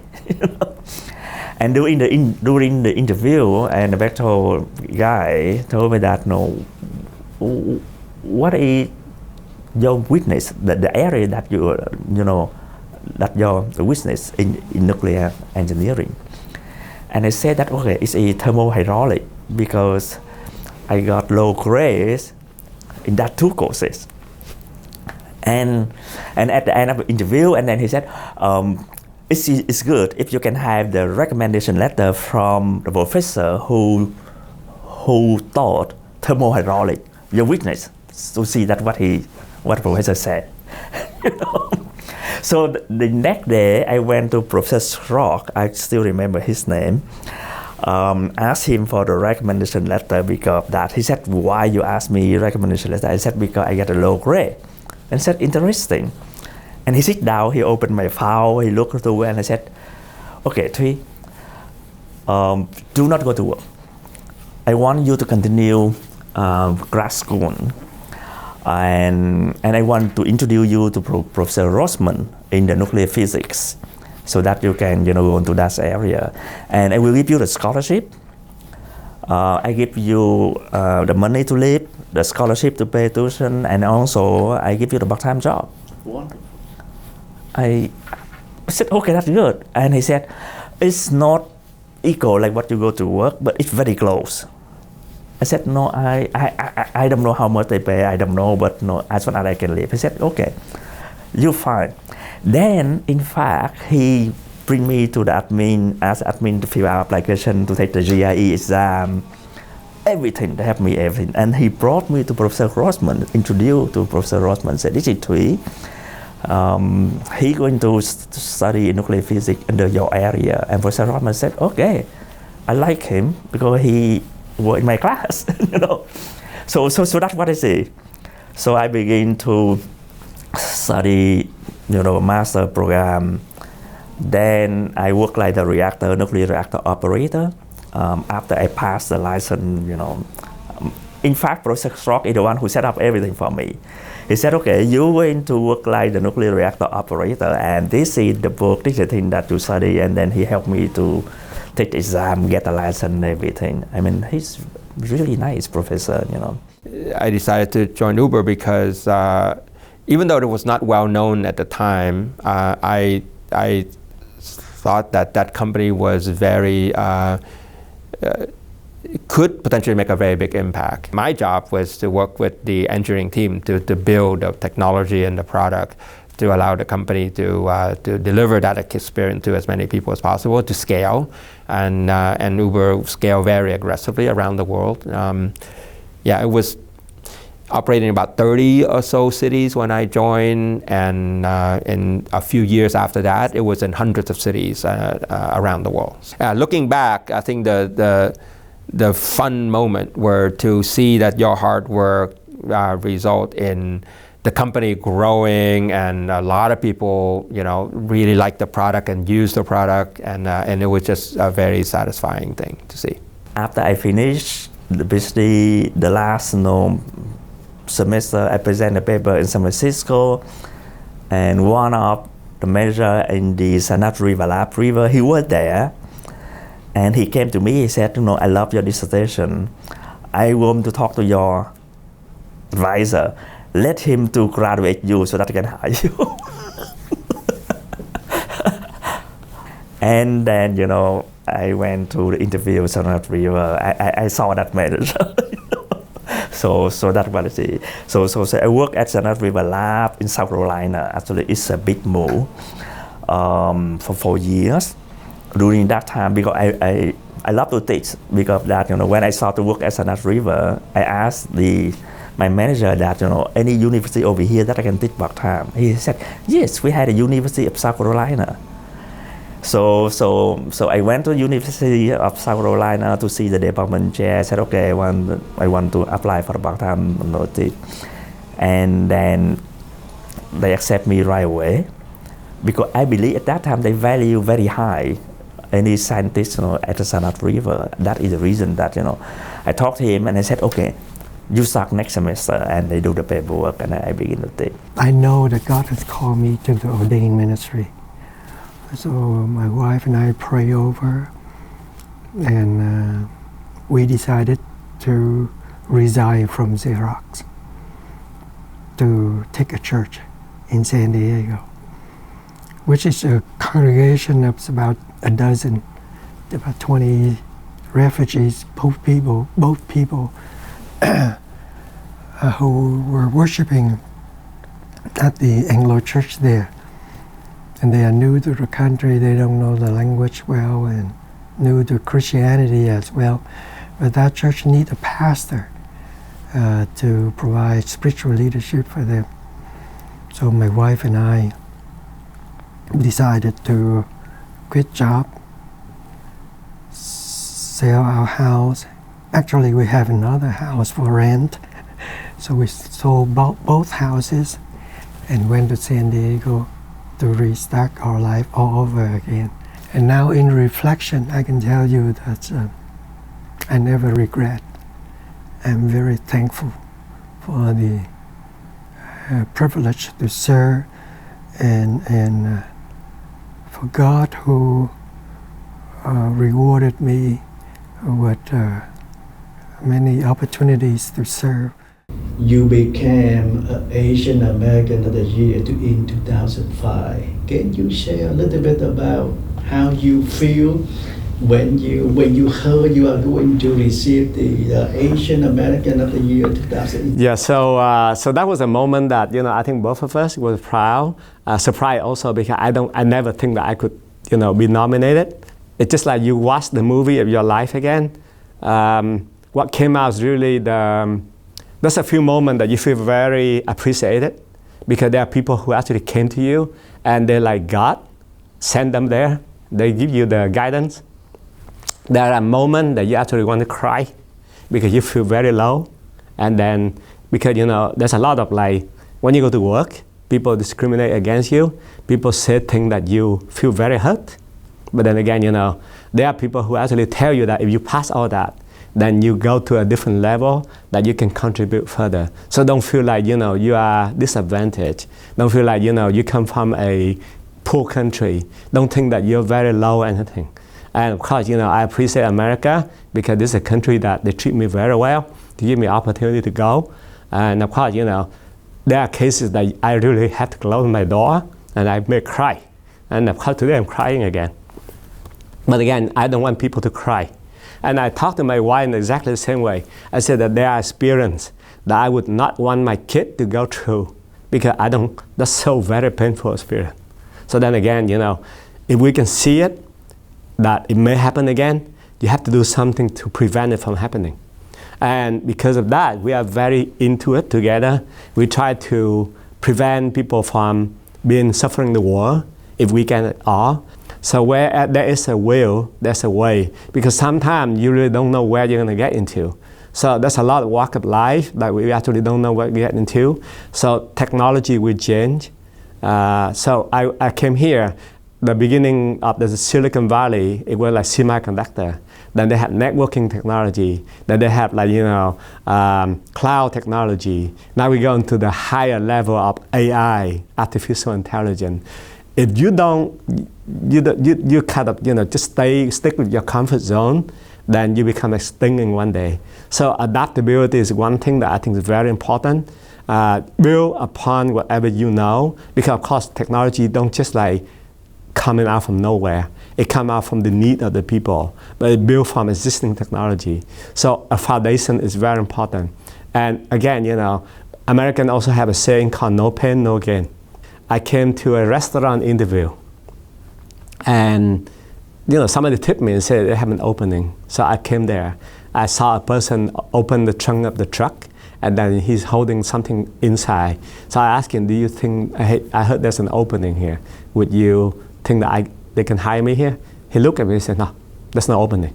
But again, I stick with him because he obviously working there. So I helped him to carry stuff in. After we emptied the truck, he looked at me and said, you go to work tomorrow. I said, wait, who are you? Why you tell me to go to work tomorrow? You don't have the authority. You should be the owner, right? And he looked at me and said, yes, I'm the owner. I asked him, why don't you hire me? He said, you're too small. I don't think you can handle the tough job. So again, there will be things like that. So I asked him, how many people work in the front? He said 3. How many people work in the back, in the kitchen? He said 3. I said, how many people doing all that? He said 3. I said, wow, you have 9 people here? He said, no, the same 3 people. You are doing the customer service, you cleaned up the bathroom, you prepare for the food, and then you do all kind of things from 7 a.m. in the morning until by the time I get home it's 11 p.m. That's hard working. If you're not ready to go to clean the toilet, you don't get into that kind of circle that you accept that sometimes you have to do difficult things, then again you don't see the picture behind the scene. So that is one example of the endurance that you have to go through. So the mind have to be ready. You have to be consistent in what you want to do. I wanted to be on one of the special operations surgical teams. And thankfully, was granted the opportunity to go. After I finished residency, that was our first assignment. And off I went to get the most grueling training I have ever had. I knew that 5 years of surgical training, 4 years of medical school, 4 years of college, they're all hard in their own way. And the demands are stringent. The hours are long. You lose a lot of sleep. You have to cram a lot. You have to study and study and study and work. But this was another level. This was tremendously in-depth training, both physically and mentally. And it taxed me to the very limit. And I got to find out what those limits are for myself. Without the right training, you're going to go out and be a liability. You're going to get out there and slow down the very people you're trying to help, because now they're having to save you instead of you saving them. Our goal was to never be a liability, but to be an asset. When I saw the mission up close, when I saw what was on the line, my focus became, I want to do this with excellence. I want to do this to my utmost ability and help these amazing military members who are sacrificing their lives. I want to be there for them. There was a need for a medical doctor in Navy, so I wanted to contribute my expertise to the military. Joining a military to me is like a way to pay back to the country that has been given to my family a lot. The opportunity to pursue my dream, but not only that, but this country had given us the freedom and the opportunity to have a better life. So joining a military is a small way to contribute a little bit back to the country. to preserve the freedom, but also to give back to the people who serve the military. And I remember one of the guys I got to know, Chris. He was an amazing sniper and just an amazing guy. So much strength of character. He would share stories of how he would teach and train the next generation of snipers and the standard that he held them to and the example that he set. And I knew it. I knew he wasn't just blowing smoke. This guy walked the talk. And I'm sure I owe my life to him, because during one particularly heated firefight, he was up there on the roof with his sniper rifle, even though we're taking heavy fire and he's in danger up there. But he was able to take out one of the enemy leaders, and thank God the attacks started to subside after that. So getting to know Chris, getting to bond with him and guys like him meant a lot to me. But not long after my deployment ended and I was back home, I received word that Chris had stepped on an IED and had his leg blown off. So he was mortally wounded. And again, here's somebody that I've ate with, worshiped with, been with in the trenches during an attack, after attack, after attack, months on end together. And for me to hear that he's hurt, it hit me really hard. I grieved a lot, but thankfully, thank God, he survived. And not just survived, but thrived. I have a photo of him that he's in his hospital bed with what's left of his leg, and he's doing a pull-up using the frame above the bed. He's doing an L pull-up, so what's left of his legs are sticking straight out. Just doing whatever it takes to stay in shape and pull through and fight on. He was fitted with a prosthetic, and the next photo I saw of him, he was back in uniform, back in Afghanistan, back in action. Even though he has a fake leg, he's out there as a sniper. And those are stories that touch me a lot. And unfortunately, not all the stories have as happy of an ending. I got to know really good guys who are no longer with us. But I will be forever grateful. I joined the Navy Reserve as a lieutenant commander, and I got promoted to commander just recently, this year. As a Navy Reserve medical officer, I have to not just function as a medical provider, but also as a leader, also as an administrator. I am the only doctor at my NOSC in San Jose to provide medical readiness to hundreds of settlers in the area. I got deployed to Guam in 2020 when the COVID pandemic just started. It was the national emergency, basically. My commander called me and said that you need to be deployed within 48 hours. And I had to close my practice. I had to transfer all my patients to my partners and had to make all the arrangements within that 48 hours. Because the pandemic was so unknown at that time, we didn't have a vaccine. We didn't know about the outcomes, and there were so many deaths at that time. My family was very scared. They was very scared of my safety. So we went to Guam to support the USS Theodore Roosevelt. There was thousands of sailors who was positive for COVID at that time.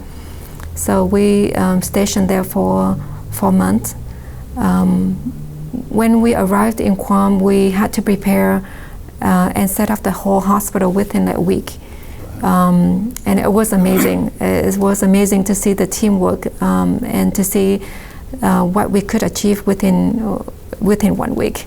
Vietnamese refugees reflect on their journeys, sharing individual lessons of determination and resilience. We never know our really potential or what is the destination that we will come. So do not so strict on the destination, but let's focus and find out the meaning, the purposes of your journey, and then focus on the journey that you go through. By doing that, and then you can enjoy the way that you go. You enjoy it. You can learn it. You become like very open-minded. You accept the differences. You don't disappoint the difficulty. You will not, be distracted by, the failure or disappointment or whatever different, because you concentrate on the journey, not the destination. And then I believe that by doing that, the destination will come based on whatever that the journey you choose, and you focus and you'll be able to learn. But at the same time, I also, with my experience that I went through, I also want the people to think about that. Don't wait until you get a destination to thank your parents or to thank your grandparents or the society that help you, but you should do it as soon as possible. Thank your parents, your grandparents, the people who help you, the society who accept you, the homeland that born you.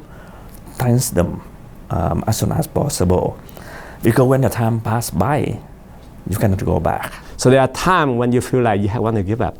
You want an easy life, because go through the education is a painful journey. Then you have a longer time to get there. But again, you build up the foundation. Look at the way that Vietnamese Americans are successful. There are stories that they can share with you. So they are lucky people. I would say luck is a big part of our life, but working hard is another big part of our life also. Be grateful and be add value to the people and enjoy your life. And also have to accept the situation that you are facing, because of that, maybe you have the opportunity to overcome and you learn something from the difficulties, from the struggles. And then, of course, you are professors, so you give the test to the students. The test is not to fail the student, but to help them to move up to another level, right? So the test of life is just like when you facing the test of life, the struggles, not to keep you down, but to help you to learn from the experience, from the test of life, from the struggles, challenges, so that you can move up and you can be a better person.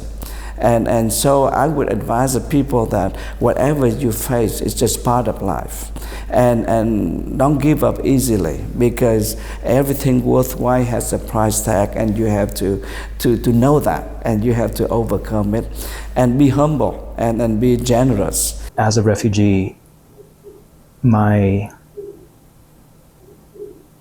ability to commiserate and show compassion and give encouragement to those going through something similar to what my family went through allowed me to serve in a fresh way.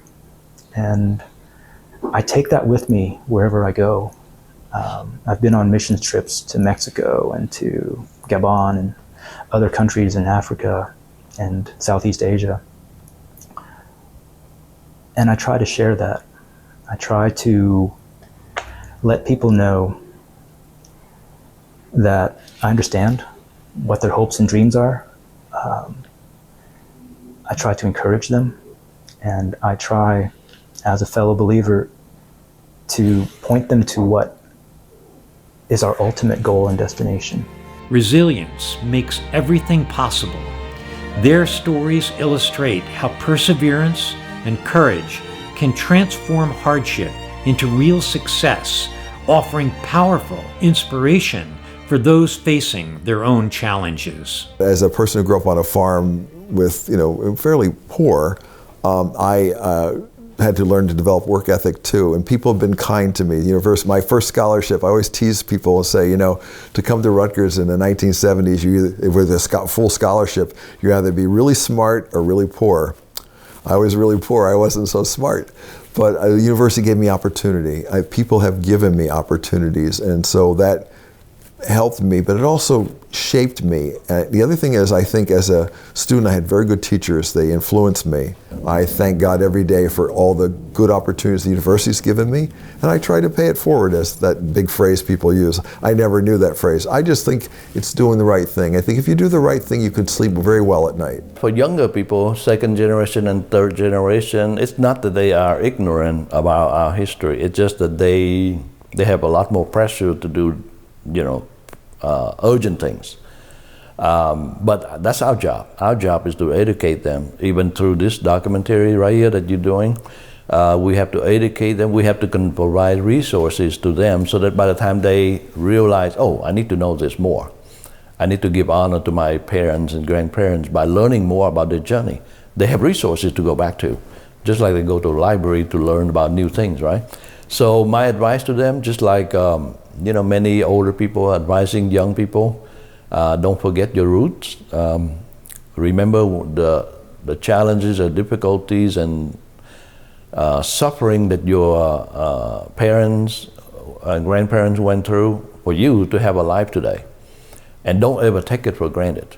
And the fear factor in Vietnam, like the fear of the soldiers and the different days, like what was that like?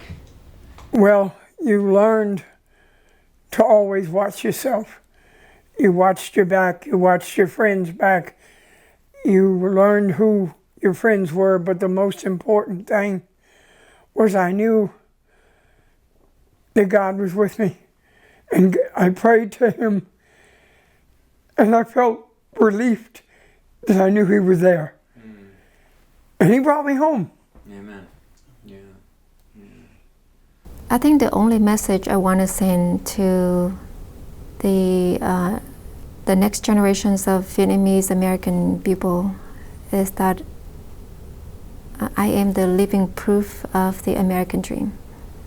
We came here with nothing, and this country has given us the opportunity to pursue success through hard work, determination, and initiative. And that dream should be earned. That you have to work hard to earn it. And I not only to be earned, but also need to be protected and preserved.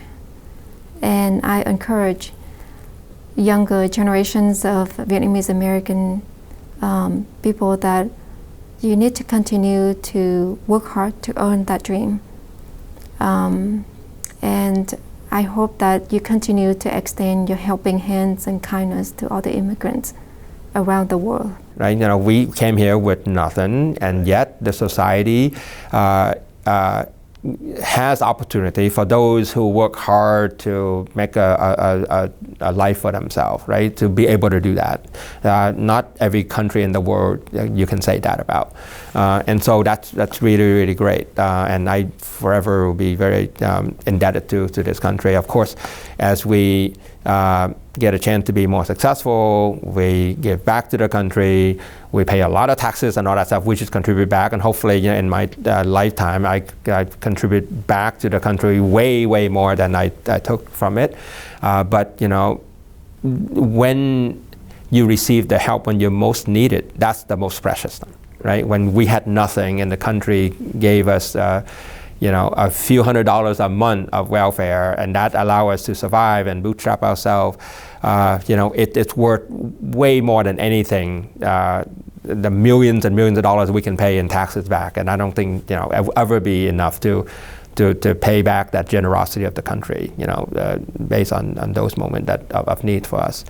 because it doesn't matter what age what era you live in, life is very uncertain as you grow through it anyway, right? There's always, unpredictable things that happen, and a lot of uncertainty, a lot of doubt, a lot of self-doubting, and a lot of challenges along the way. And if you want to accomplish anything significant, you have to go through a lot of struggles. And I think the resilience we all had, not by choice, but not necessarily, allow us to overcome those things. And I just wish that the new generation can still develop that resilience, despite the fact that I didn't have to go through the hardship that we did.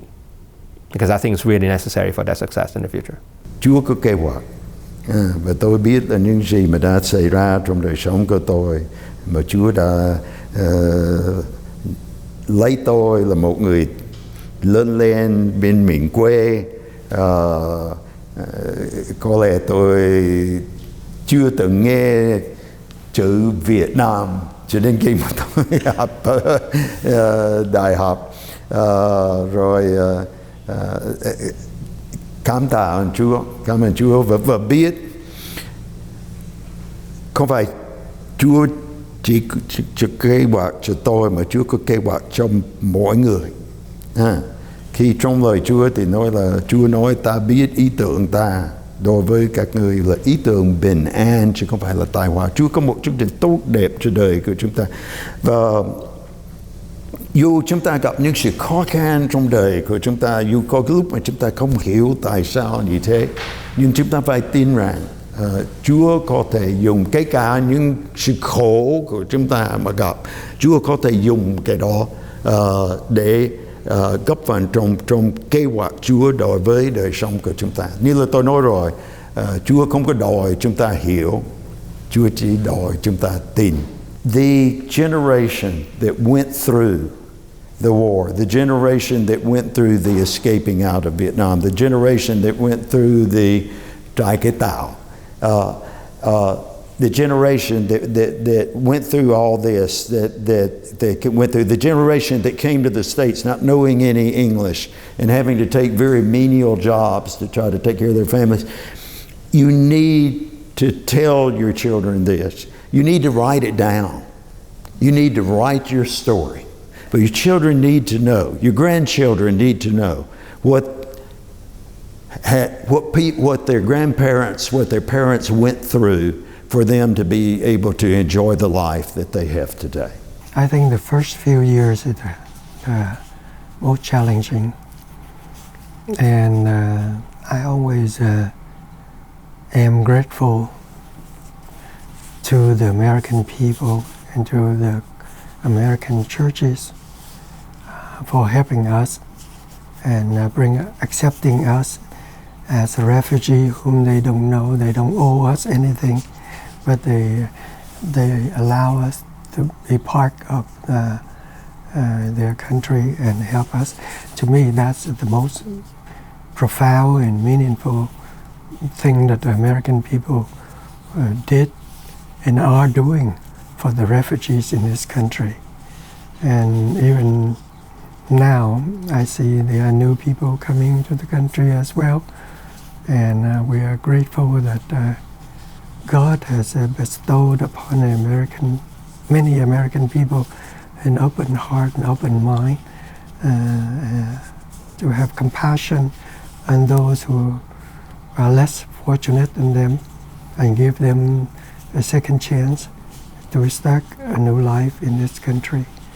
To me, that's the most grateful thing that I think about America.